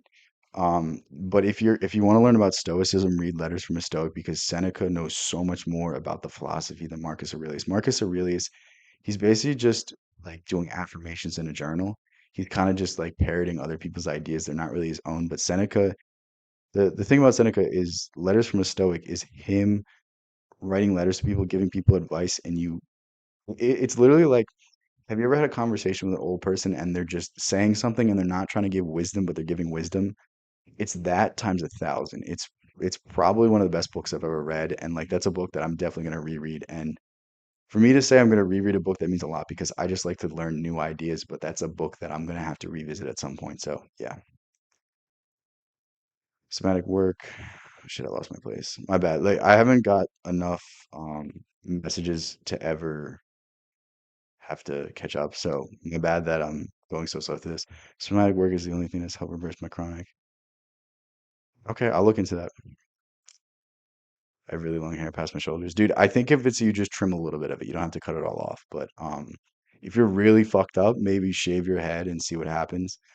Actually, don't do that so you can come blame me. But like if you have no other result, if you know you're on the brink of doing something that you're gonna really regret, like shave your head and see what happens. I mean, it's better than, taking a shit ton of medication that's not going to affect anything except your bodily function, which then is going to throw off your spirit and make things worse. But, you do you. The liberal stuff actually has a grain of truth. Yeah, yeah. I mean, if it didn't have any truth, people wouldn't do it. Like there's always a deeper level. There's always like a deeper thing to it. It's like all of these witches on TikTok, like I bet you like half of them are just idiots. But like they are doing rituals and they are getting some results. So not advocating for that, but yeah. To be able to make a video on those books to save us time. A video on what books? Every book I just mentioned, I've made videos on. Um, yeah, I also did a tier list of the books I have ranked. So if you want to get an idea of all the books I've read and where I rank them, you can just literally just skip to the end. I'm not gonna make you watch the whole video, but yeah, I really should get thumbnails on that video, just to make it easier for everybody. But I've just been lazy. There's so much shit to do. Where was I? We have prefrontal cortex, they trap. Yeah, yeah. Do you think it's a good idea to not read books published after 1945?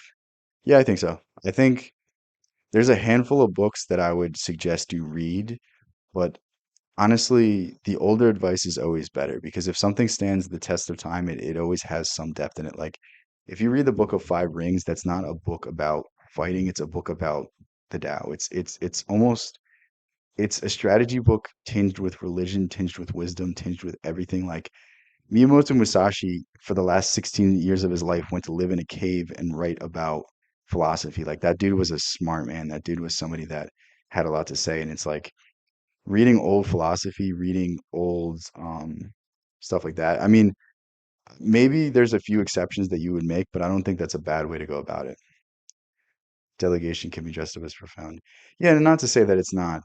The thing is, you read these business books and people say how they've changed their lives. Like people talk about Rich Dad Poor Dad as if it's the greatest book ever written, and it's like it has an interesting message, but it's not anything that I'm like, oh my God, I'm gonna read it again. This is the greatest thing ever. Like there's no depth, and like the only real thing you can get away from it is maybe you make more money, maybe you have a strategy for business. But I'm not really focused on the material things right now. Maybe I will be in the future, but that's not really who I am. Like I just know the material things are going to come. I know the material things will eventually actualize themselves, and it's not something I should really worry about now because what I'm worried about now is finding myself. Like what is going my entire life, making a shit ton of money, following all these business tactics, becoming the best salesman, having the greatest funnel, making millions of fucking dollars if I lose myself in the process. And I mean, we can all point to people who have gone online, who started streaming, who started creating videos, who started doing all these things, and they got an ego. They lost who they were. They let the stuff get to their head, and you watch their videos now and you can't even watch them. Like they're a completely different person. So I don't want that to happen to me. So that's why I'm gonna continue to do these things. That's why I'm not gonna get wrapped up in all of the numbers and all the stuff. I don't even have YouTube Studio on my phone anymore. I don't care how many views these videos get. Like right now, I have the most amount of views I've ever had in a stream, and it doesn't mean anything to me. I'm just gonna keep going. I'm just gonna keep pushing. Like I'm having a great time, and I'm not gonna prolong the stream because I have the most amount of live viewers right now. I'm just gonna do what I want. You know what I mean? So hopefully you guys appreciate that authenticity. It doesn't usually benefit me all the way, but yeah. Letters from what? Letters from a Stoic. Hold on, I'll look it up real quick.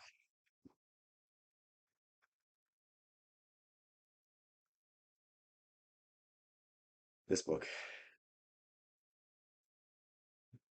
Don't, bro. This is literally the one I read and I loved.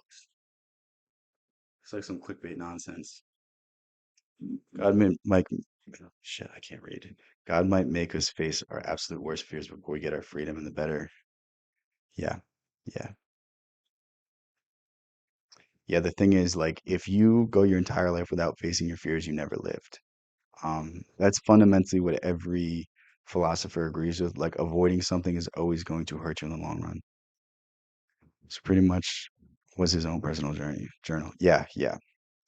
And not to say that it's wrong, it's just I didn't enjoy it as much as Letters from a Stoic. Like, if you think Meditations is a good book, I'm not going to tell you it's not. I'm just going to say, like, the way Joe Rogan talks about it, it's like literally the Bible. And it's like, how many men have just read that book and not read the real Stoicism? Like, Letters from a Stoic is three, four times more interesting than Meditations. I think it has a lot more wisdom. I think it really says a lot more than that book. And it just sucks because I mean, it's like anything popular. Like anything popular is kind of gonna get like bastardized. Like, dude, if you really want to learn Stoicism, go to Seneca. Don't go to Marcus Aurelius. Marcus Aurelius was he was an emperor. He didn't have time to do all these things. Seneca was I can't remember who he advised. I think he advised Nero. Someone. It was either Epictetus or Seneca who advised Nero. I'm not gonna look it up right now because it's not important. But he was advising an emperor. That's how smart he was. He wasn't born into it. He became an advisor to an emperor because of his brilliance, and that's like that says much more about his ideology than it does about Marcus's. I won't ever blame you. You have to lie with the truth. Can all be a lie. Yeah, my bad, guys. I've never had this many chats. Like I'm trying to read everything. At a certain point, I won't be able to, but right now we can. So we're gonna go through everything. There's a new age woo woo, and then there's new agers who actually understand what's going on. Nonetheless, the new agers are onto something. Galahad Eridanus. No, tell me what that is. You like the Tao? Is that the Tao Te Ching? Is it? Are you talking about Tao Te Ching? Is that what it is? Maybe that's a different translation. Delegation when you referred to four. Yeah, yeah. No, Rich Dad Poor Dad. When I first read it, was interesting because I thought that you needed education to get rich. That was the one thing I took away from it that was really inspiring. But aside from that, like you could learn that from an entrepreneur. You know what I mean? You don't need that book. Like that was my point with it. It's not like it's not earth-shattering in the matter of like it's gonna fundamentally transform the way you view the world, transform the way you view God, transform the way you view spirituality or anything. It's just like a material book, you know what I mean? If you're gonna focus on anything, focus on Dogecoin. Dude, my fucking Bitcoin's doing real good right now. I don't know enough. Should I sell it soon? Is it gonna go back down? Um, Not that I need money right now, but like there's some bills I want to take care of, but I don't necessarily need to do it right now. So let me know if I need to do it right now or if it's gonna shoot. I'm assuming that when Trump gets into office, it's gonna do really good, but I don't know if I can wait that long. We step back and think about it. We do become it's based on relationships the moment we're born. Yeah, yeah. And the thing is, we can alter the relationships we have in our life. We choose. We don't choose our family, but we choose our friends. We choose the schools we go to when we go to college.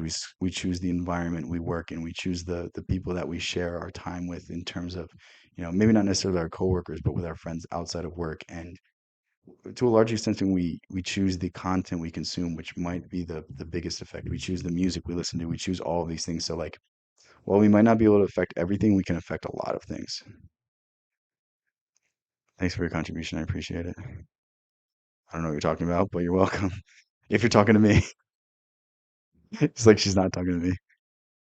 Fear the language of your shadow. Yeah, yeah. Universe. Do you guys want me to go back to reacting? You guys want me to read all of these? Just let me know.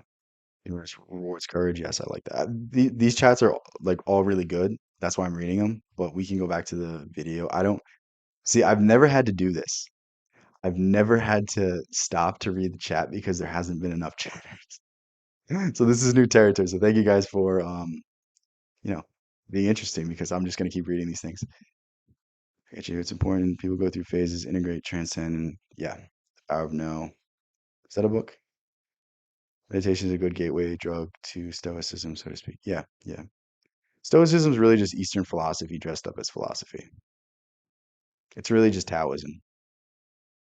If you look into any Greek philosophers, they studied in India. They studied in the Eastern world. Pythagoras, who had his own mystery school, his own cult, he really studied in he studied in India. So did Solon. So did Plato. Basically, all the great minds, all of their ideas originated in the East. Tao, same thing. Okay, okay. Two different. Okay, okay. Yeah, I know there's the two different YouTubes have API that can help you with that.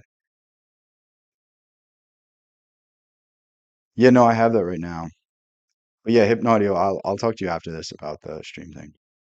Let's go when I find Rich. Yeah, yeah, exactly. That's the good thing about Rich Dad Poor Dad is it unlocks a new perspective for you because most people think like if you're not an athlete, you have to go get a really good paying job or you start a business and get lucky. But a lot of people go to school to start a business where it's like if you just started the business, take the same money. It's almost at 100K. Okay. Don't sell. Makes me sad. I used to have six of those. I don't know what you're talking about. Thoughts on astral projection? I don't think you should do astral projection because it when it ages you, so you're gonna age quicker than you would. And I don't have enough hair to age faster. We can't age faster. I'm trying to cling on to the hair I have. But also you have to be careful because there's a silver cord that connects you to your soul. And if you can't find the silver cord, if you can't find your body and that severs, you die. So very dangerous. I wouldn't suggest doing it. We're not talking about race. Okay, you urge will back. Okay, okay. I I thought that was gonna go in another direction.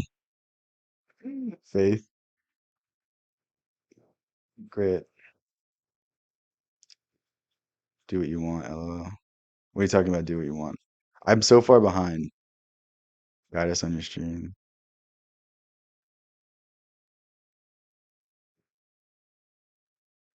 Context mention first video launch. Um, one or I don't know how to say your name. The guy that starts with one or Eric's. I don't join my Discord and send me the video. Life of Pythagoras. Yeah. Left brain is masculine, right brain is feminine. And I guess yeah, that's the more esoteric take. Do you know that the pineal gland's in between them, and that's the seat of the soul? So it's almost like we have both. Perseverance. Yeah, I did astral projection when I was a kid by accident. It's scary. Like, I mean, to deny astral projection is just to deny like millions of experiences. Like, there's pretty much anyone you know somebody that's had an experience. So like all the atheists in chat, like read them and weep. But yeah, but I get this strange feeling women can read my mind because they can. Women have a crazy ability of intuition.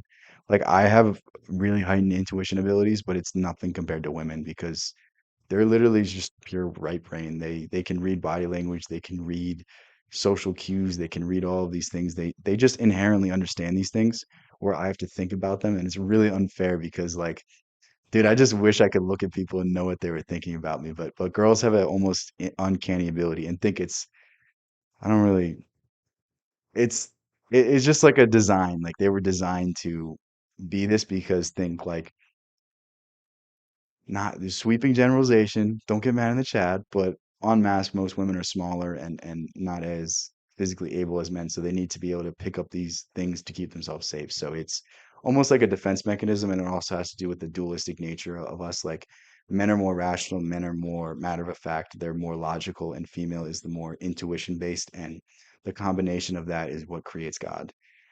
In the Bible it says God made Adam and Eve in his image. In Hebrew it's Elohim. Elohim is not gendered, meaning that God is both masculine and feminine. And this is where I think a lot of churches get it wrong because God's not masculine or feminine. God's just everything.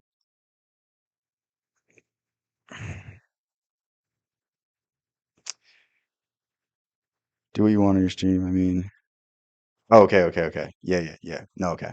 I'm just having fun reading your guys' comments. If you guys want me to go back to the video, we can go back to the video, but this is also entertaining as well. And it's like if we have an active chat, we might as well just interact with each other, you know what I mean?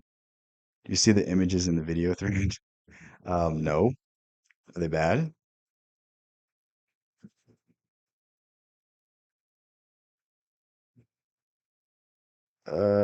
What images? Oh gosh. Yeah, I'll look at those videos that you just DM me when I'm done with the stream. Oh God.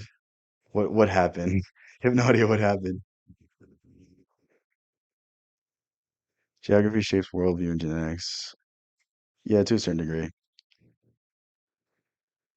Yeah, yeah. I think there's definitely certain differences. We're not gonna go into all of them because I don't feel like getting in trouble, but unless us men integrate our anima, yeah, yeah. You can tell who's integrated and you can tell who's not integrated just simply based off temperament. Um, I'm pretty integrated. There's times where I'm not, there's times where I am. But yeah, the more you can do it, the happier you'll be. We usually don't think much, at least not about others. Yeah. A lot of them project they're possessed by emotions. Yeah. Yeah, yeah, exactly. There's pros and cons to both. And the thing is, like, if you go online and you look at most of the videos, they're just like, oh my God, women are so bad. And then you go to the other side, and it's like, men are so evil. And it's like, the answer is really just yourself. Like if you live in a reality where 50% of the population is evil, that's really just reflecting on you and reflecting on your mindset and your inability to separate certain bad apples from the good ones. Because if you look at 50% of people and think they're bad, that's not a healthy way to live. You're never going to be happy. You're never going to be content. Like you're always going to be looking over your shoulder. You're always going to be skeptical of what people are saying. And it's like it's never good to live in fear because fear is the number one tool of the devil. If you don't believe in the devil, it doesn't matter. But like fear is the number one thing that's going to take you out of your authenticity. It's the number one thing that's going to take you away from yourself, and you don't want to live in fear. There are men that are closed off to new ideas entirely. Double-edged sword. Yes, yes. I think it's good to be somewhat stubborn, but I think at the very least you need to hear the other person's perspective. Your brain is more spiritual. Not reading that second part. I don't know if I can say that. That's the thing. I don't know what I can and can't say because I don't know what's considered, what's just considered facts. Because I mean, listen to their music. You can't say that it's not more spiritual. It's not more um, right brain. Integration for both sexes is key. Yeah, yeah. A mystic woman is even more intuitive. Yeah, it's kind of scary. Heather, stop reading my mind. Okay, I'm here to listen now. Thanks for having us. Yeah, thanks for joining, guys. This has been cool. Yeah, Cleopatra was. I was reading something the other day, and it was saying that Cleopatra used to push needles into her slaves' nipples, and I was like, "What the fuck is this?" Like, we're looking at Cleopatra like she was some good person. That's some crazy shit. I don't even know if I should say shit like that.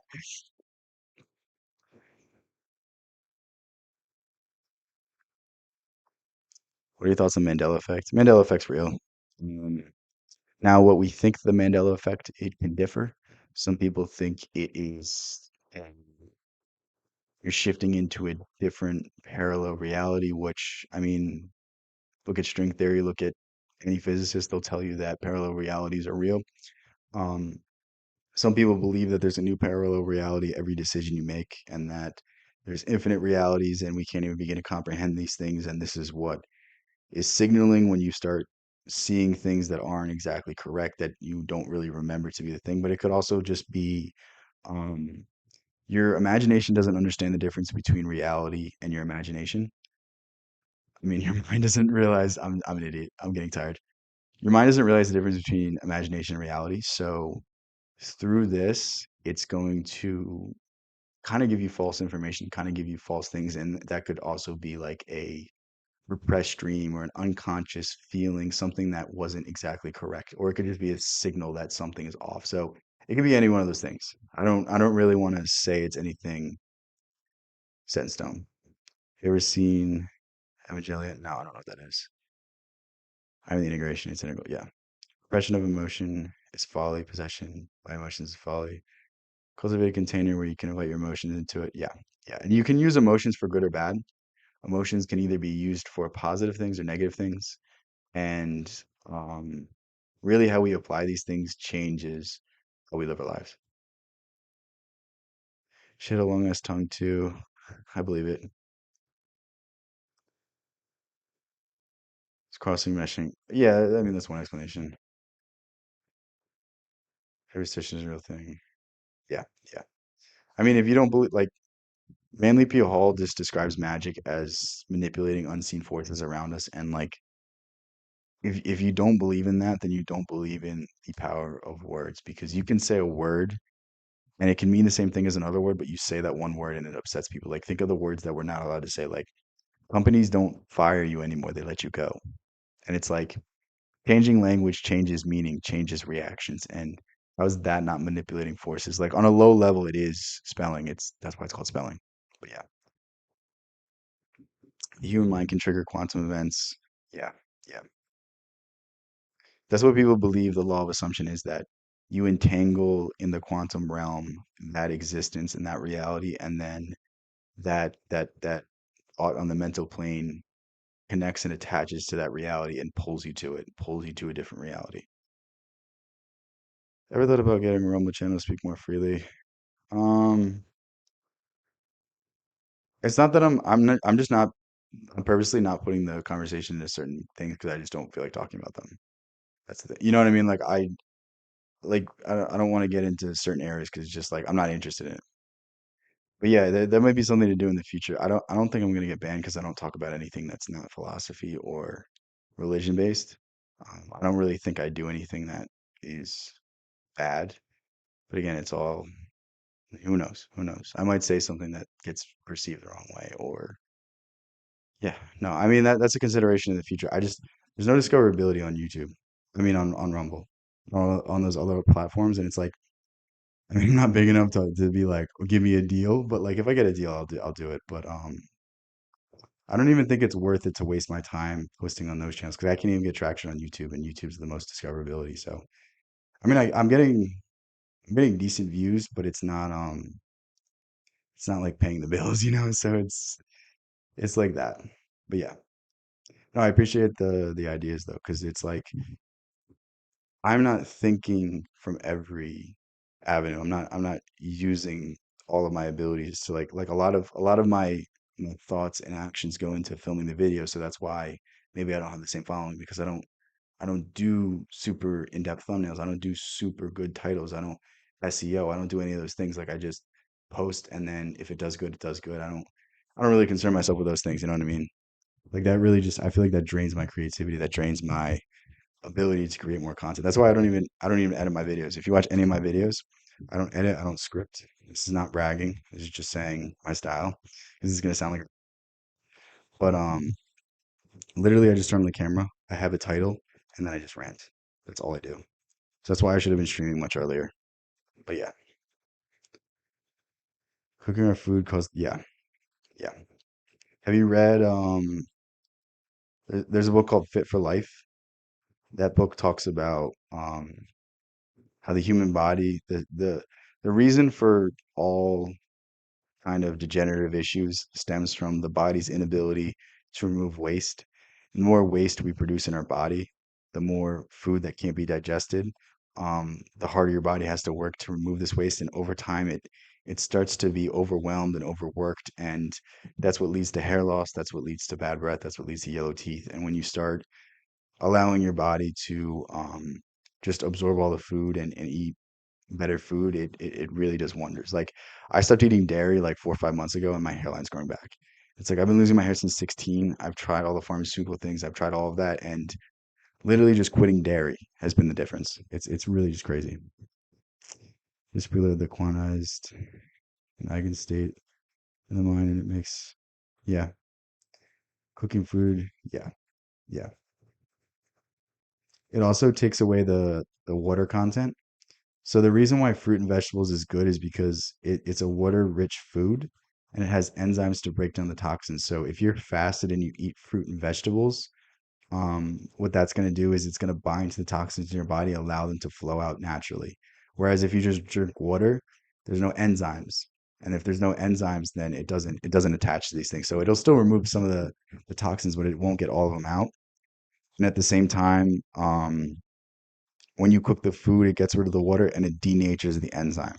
It's the same thing with protein. When you cook protein, it denatures it so you can't absorb it all. So like these idiots on YouTube are like, oh my God, it's just calories in, calories out. And it's like the integrity of the food is not the same for everything. What it says on the package doesn't mean that's actually what's in it.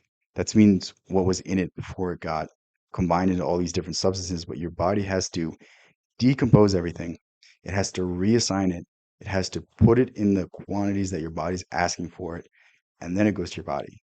So if in any way it's overcomplicated, and if any way your body doesn't know what to do with it, it's just going to store it in fat cells. It's going to store it in muscle cells away from your organs.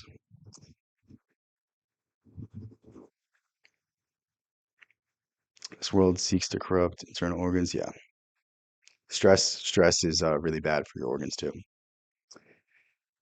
I love raw goat milk. I can see that. Yeah, anything unpasteurized is always better for you. Considered by yeah, yeah. I definitely believe the meaning of cook.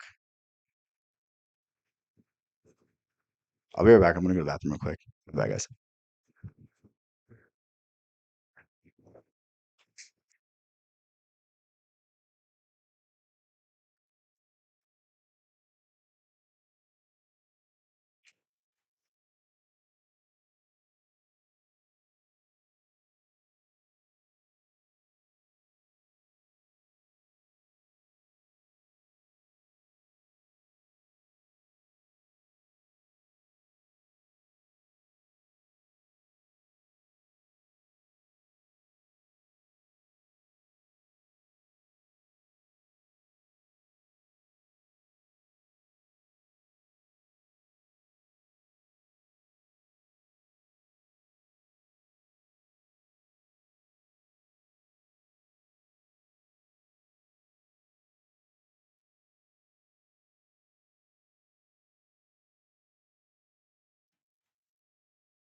Where was I?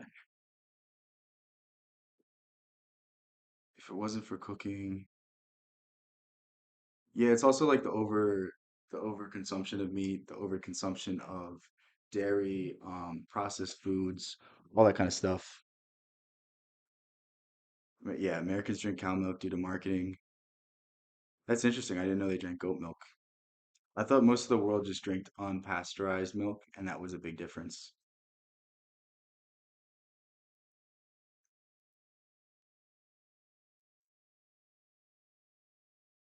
The thing is, we used to eat meat back in the day, but the meat that we ate in the Bible was not the same meat that we have today. All the meat, at least in the United States, is all poisoned. It's all hormoned up. It's all fed nonsense. It's terrified before it gets killed.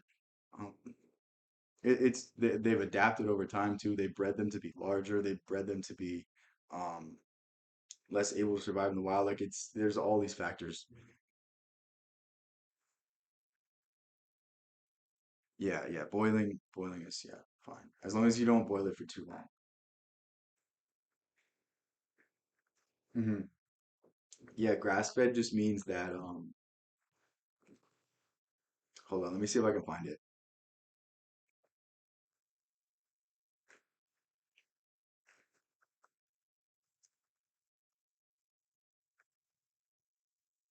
Wait till you guys see this. You're never gonna eat grass fed again. If I can find it. While the idea of All cows turning this. useless grass into steak is Where is it?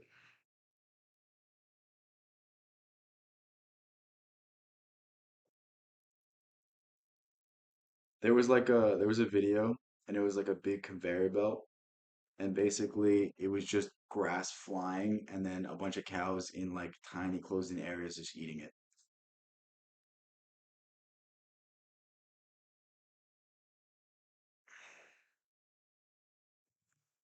Yeah, I also agree. Like a lot of the if you look into the health of the Middle Ages, the reason why all of these families were so inbred and they came out with such deformities is really from the diet. Like their richness in diet made them unhealthy, whereas the poor people were eating rice and beans and they were more healthy, they were more vital, they were more able to actually work.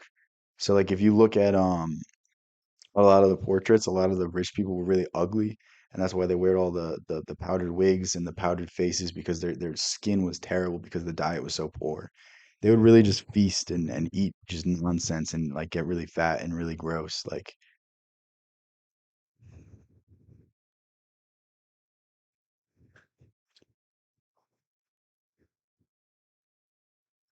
yeah, the thing about fruit too is it's watered by pesticide and fluoride water, so it's like it's not even good for you really.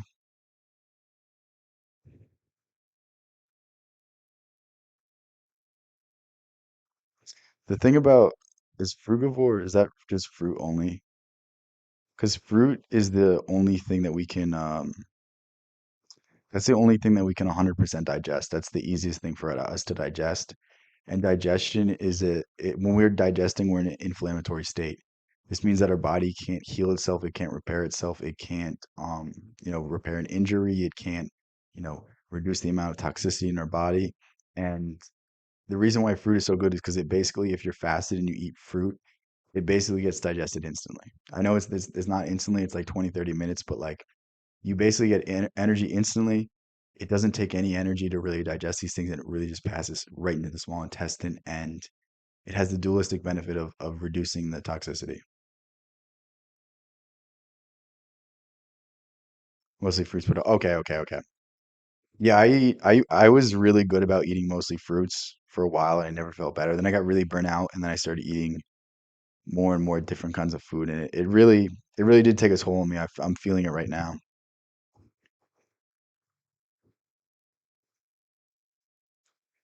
Shay Gorath, you should read a book called Fit for Life. It's one of the best books I've read in terms of diet. It's talking about a lot of what he's saying.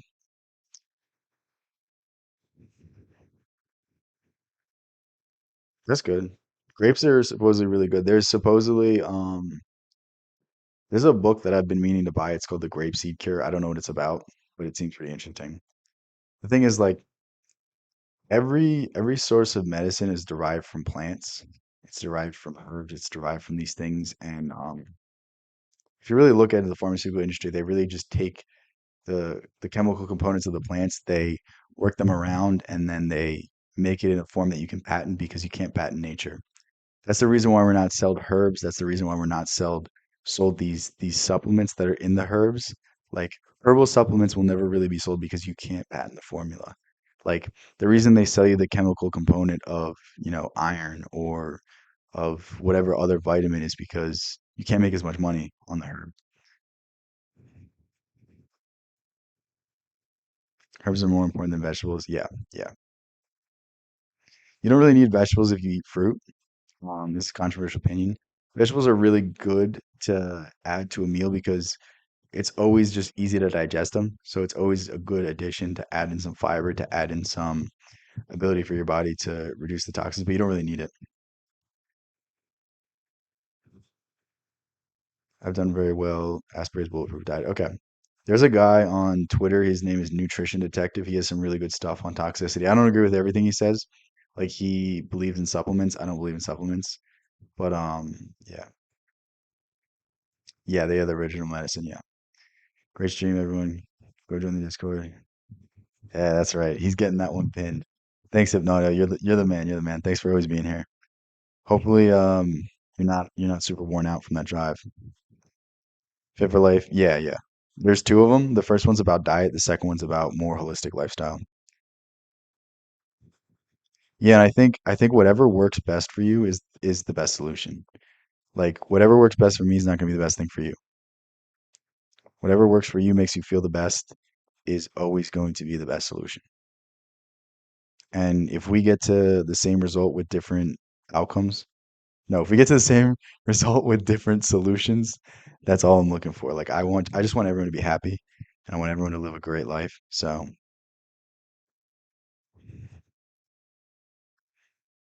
I take supplements with food. So the thing about supplements is you can get the same vitamins from a herb, and the herb is a form that you can digest. The herb is a form that you can absorb. The supplement comes from either a big pharma owned supplement company or big pharma produces the chemicals. Big pharma basically heavily invested in the supplement sphere, so a lot of them aren't really good. A lot of them cut corners, a lot of them are just synthetic forms of something that you could get in the form of a herb. So that's the only thing I would say for that. Like if you can find um if you can find a herbal form of whatever vitamin, whatever supplement you're trying to get, that's what I would suggest. But yeah.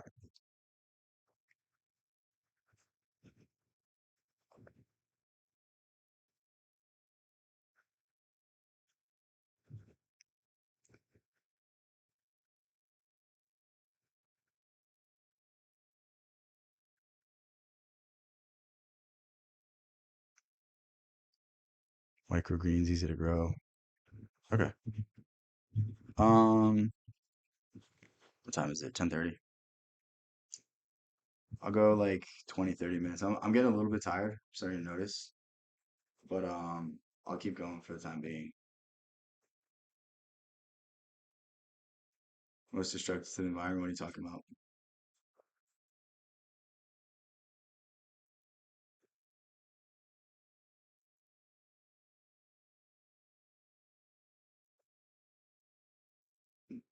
Let's find a new video. What's this? This is what I was Power is something talking about. Well, we can go back to other stuff. that's part of human Because I only said this because I released a video on the 48 Laws of Power today, talking about is it the most evil book ever? And that kind of just clickbaited people. Let's be so whatever. nature. There's no such thing as a group of people who don't want power. So that's why you need to read the book.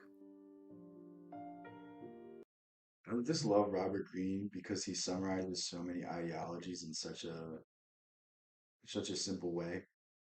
Like a lot of my understanding of Carl Jung is from Robert Greene when he explains the anima animus and the laws of human nature. In case you don't know, this is the 48 Laws of Power, a book that I wrote in 1998, and it's about to have its 25th anniversary this coming year. Why should you read this book? Well, if you don't want a life full of pain and misery, you want to read this book. The reason is power is this kind of weird game that goes on in the world. It's like people talk about this book being evil, but you can't avoid the reality that people are going to manipulate you. And you can either have this information and be armed with this information so you can avoid it, or you can basically just get taken advantage of. 48 Laws of Power is a defense against the dark arts class. Yeah, that was the video I made today, really. But yeah, Robert Greene really said that he wrote the book from the perspective of someone who was getting manipulated, someone that was getting passed over for jobs, someone that wasn't getting their fair share. And he wrote it to help people out who were also experiencing the same thing. And it was so he um so he would prevent this in the future. And I really love that perspective from him. Because like a lot of people think he wrote it just to be like, this is how you manipulate people. And it's like there's a book on Amazon that's promoted a lot and it's like dark psychology or something. It's like that's a book I'll never read because I've read Young. I know how to manipulate people. I don't do it. Like if you manipulate people, people inherently know. Like if you try to manipulate people in the day to day, unless you're an absolute master of it, people are going to view you as a used car salesman. Even people that don't recognize that you're manipulating them, they're going to have a bad feeling about you because it's just too hard to get away with things. Like, It has its own rules, its own conventions, its own laws, but nobody talks about them. Nobody writes about them. And you're kind of thrown out into the world when you're 23 years old, and suddenly you, or 22, and suddenly you discover that you're doing all of the wrong things, and that you're talking too much, you're trying too hard to make people insecure, you're being too naive, you're too in people's faces, you're trusting people too much, on and on. You make all of these mistakes, and it's painful. It costs you years. I wish Robert Greene had more of a religious side to him, because that's the one thing I think he lacks in his books. I think he takes the material serious.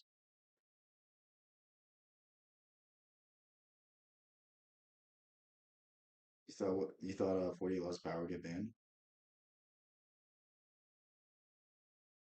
48 Laws of Power for Women. You mean the art of seduction? Of emotional trauma. You get fired, you don't know why you got fired. You get in a fight with a colleague, you don't know why, and it's bitter. You hire a terrible business partner who ends up stealing your company. On and on and on and on and on. These things are real. Damn, it's gonna get religious. Wait, is it out yet? Dude, like, I'm gonna run to the store tomorrow if it's out. Robert Greene's one of my favorite authors. He's one of the only people I can consistently read that doesn't talk about any sorts of faith, any sort of religion, any sort of deeper philosophy with esoteric interpretations. I'd be interested to see what he says about religion. Even if he just criticizes it, I think he would have a good take on it.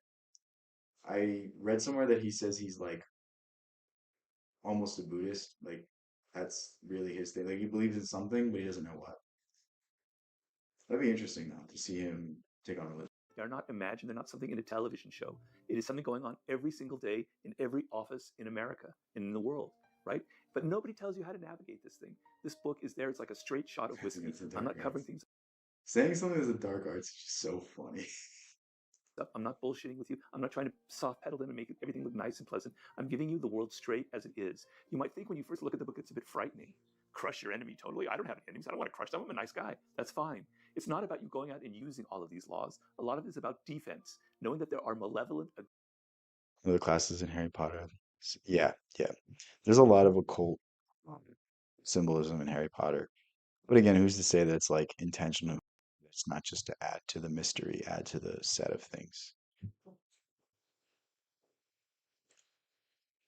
Aggressive, toxic people out there.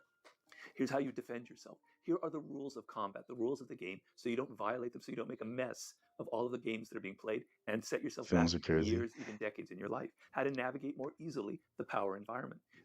See, like the sad thing is like people will say, I can't believe I'm not subscribed to Robert Greene.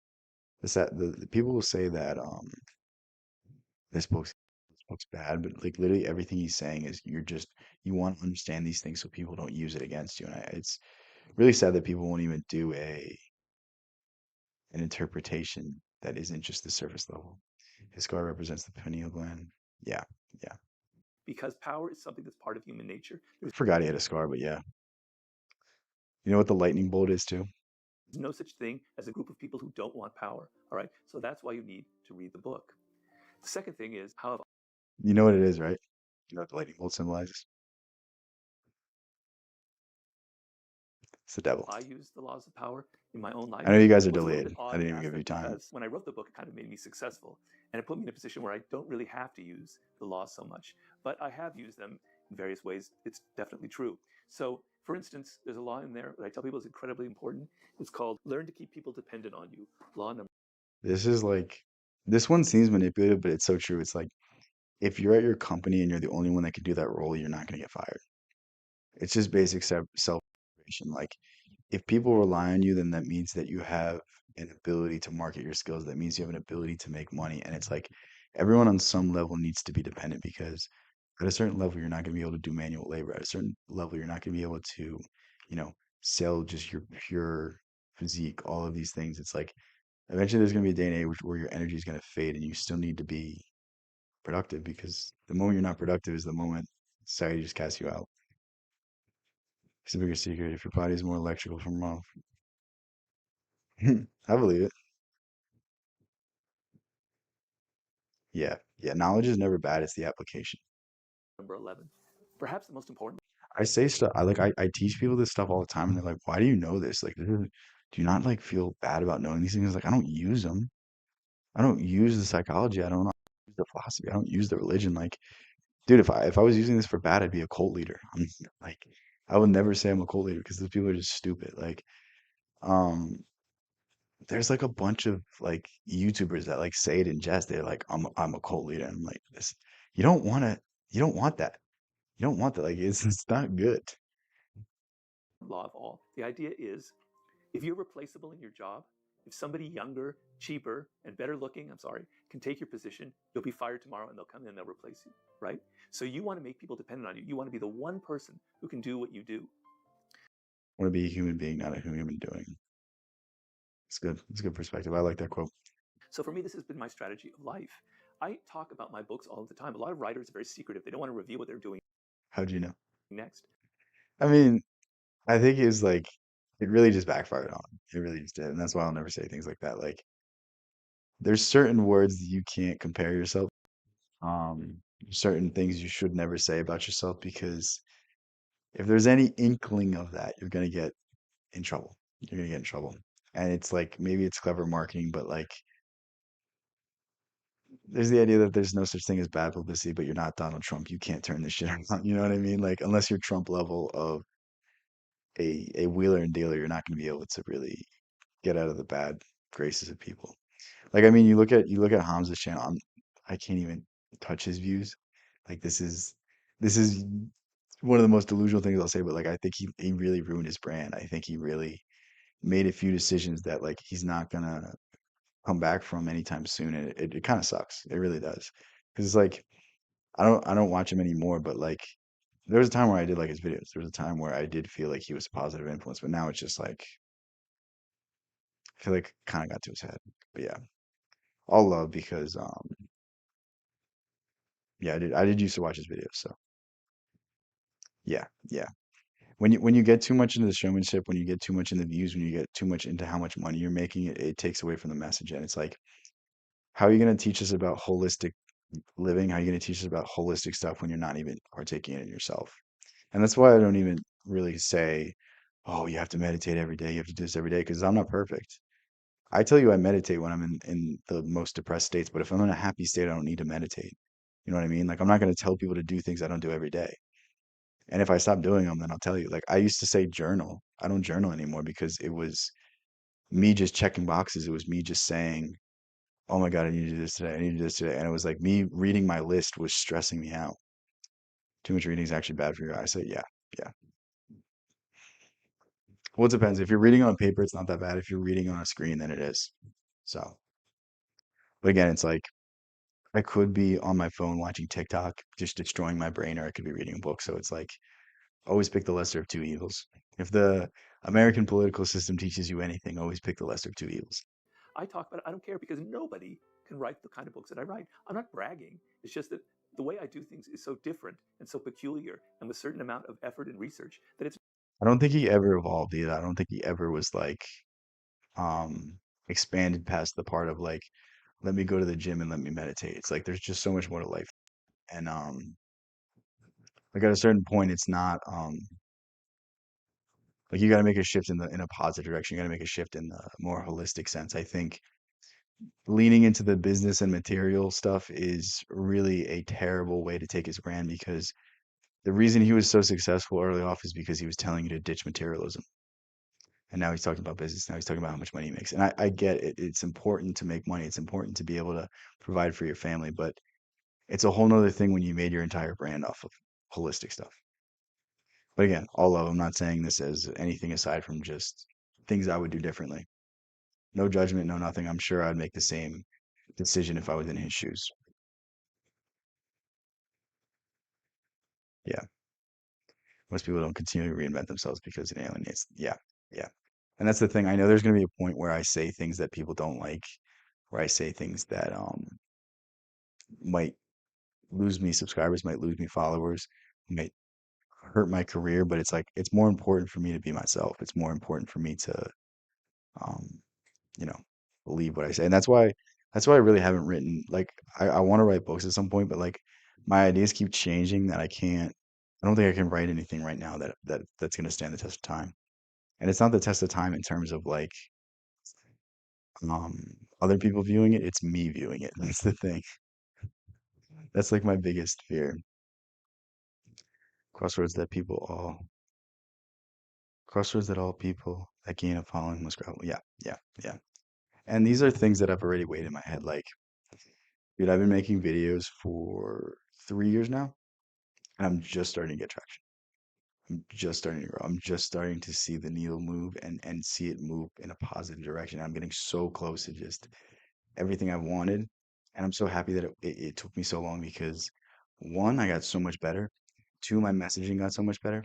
And three, like I've had more ups and downs. So more ups and downs means I have more lessons. I have more wisdom.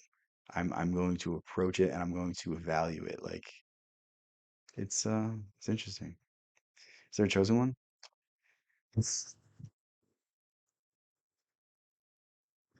Chosen one of what? What do you mean chosen one? I mean, there's this story of, oh, I thought you were saying chosen one facing challenges. What do you mean? Yeah, what do you mean by chosen one?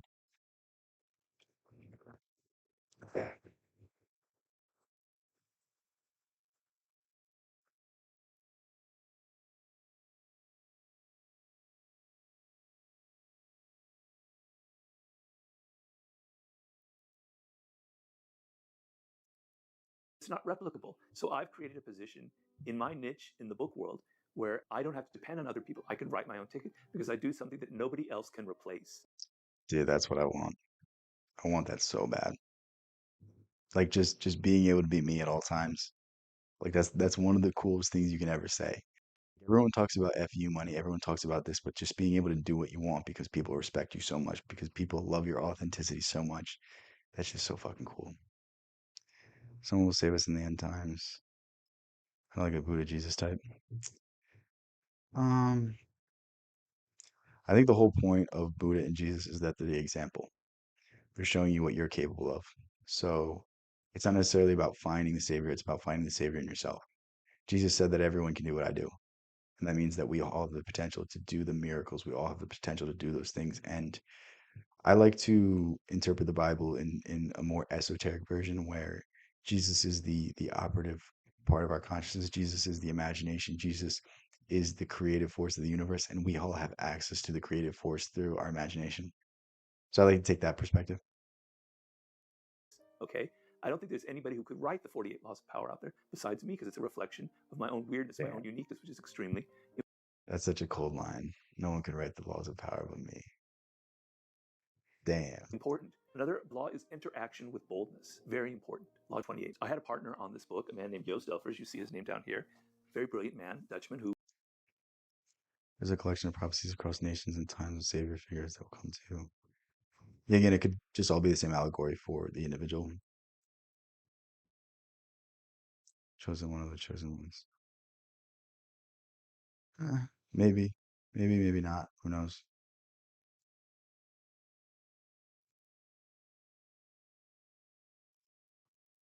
packaged the book, who did the design, etc. And when we finished it, we turned it in, and you know that the 48 Laws of Power is very different. It's very weird. There's nothing else out there like it.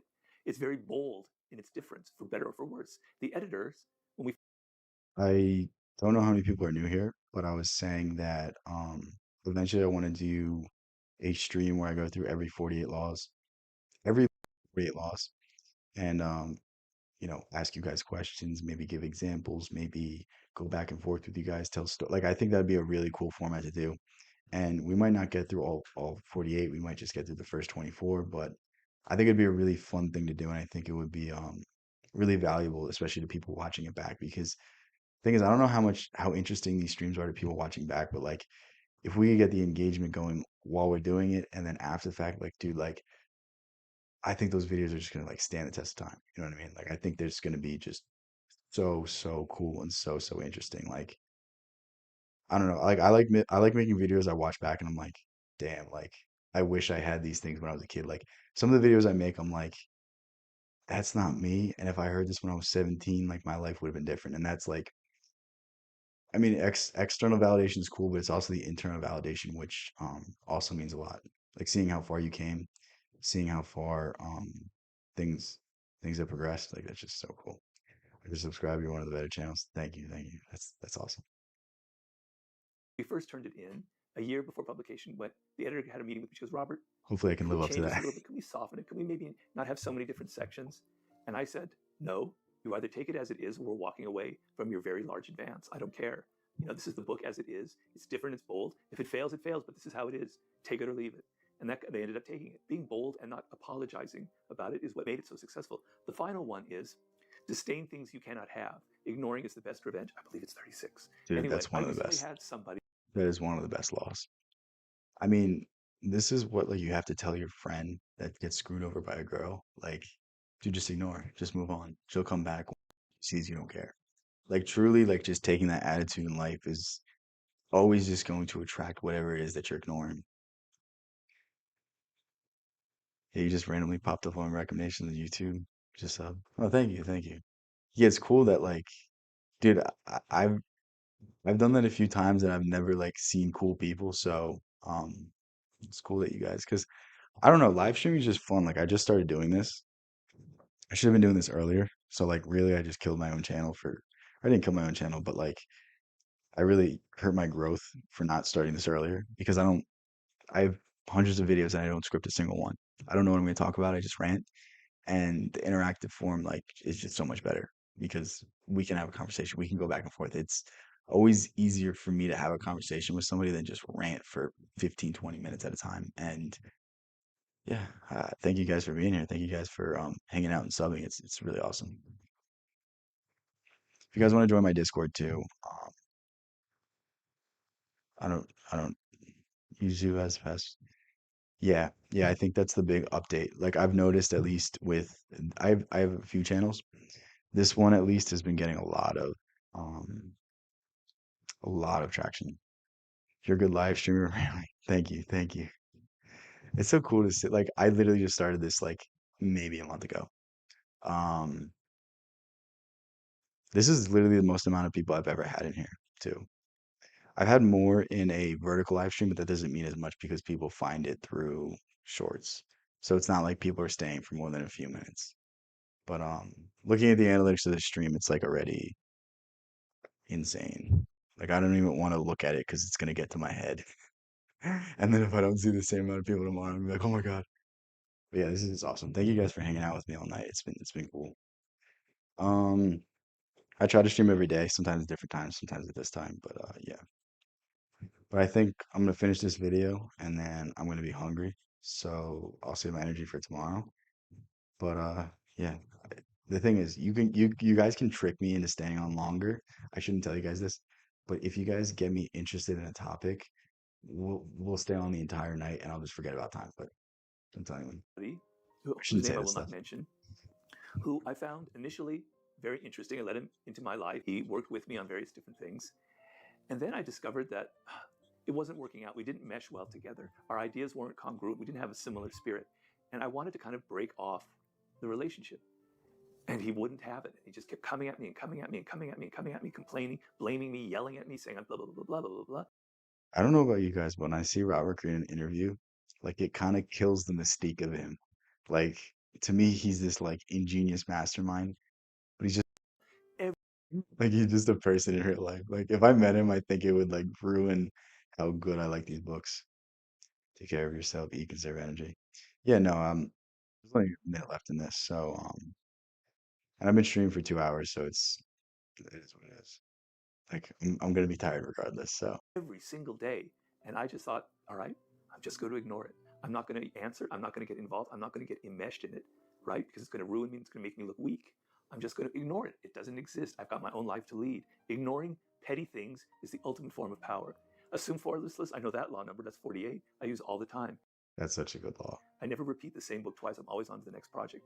I use all of the laws, to be honest with you. So that gives you a sense of how important they've been in my daily life. But I can't emphasize enough. I know it's my own book and I have a stake in you buying it, but I can't emphasize enough because I've received so many emails from people who said, I'm not an evil person. I'm not a bad person. But man, your book saved me from so many bad situations.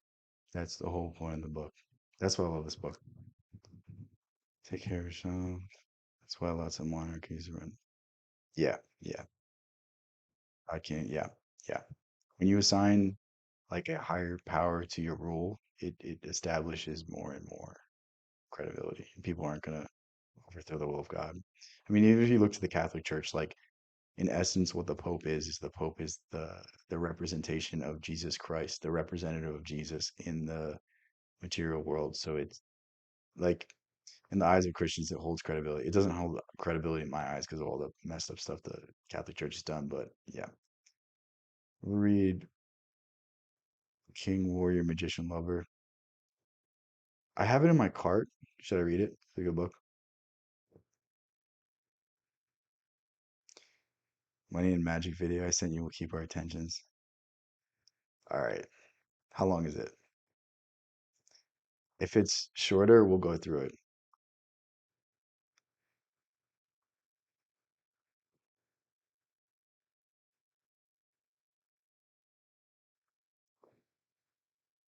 We'll see how long it is. Because I am getting really tired, but if it's only a few minutes, we'll see. If not, we'll just save it for next stream.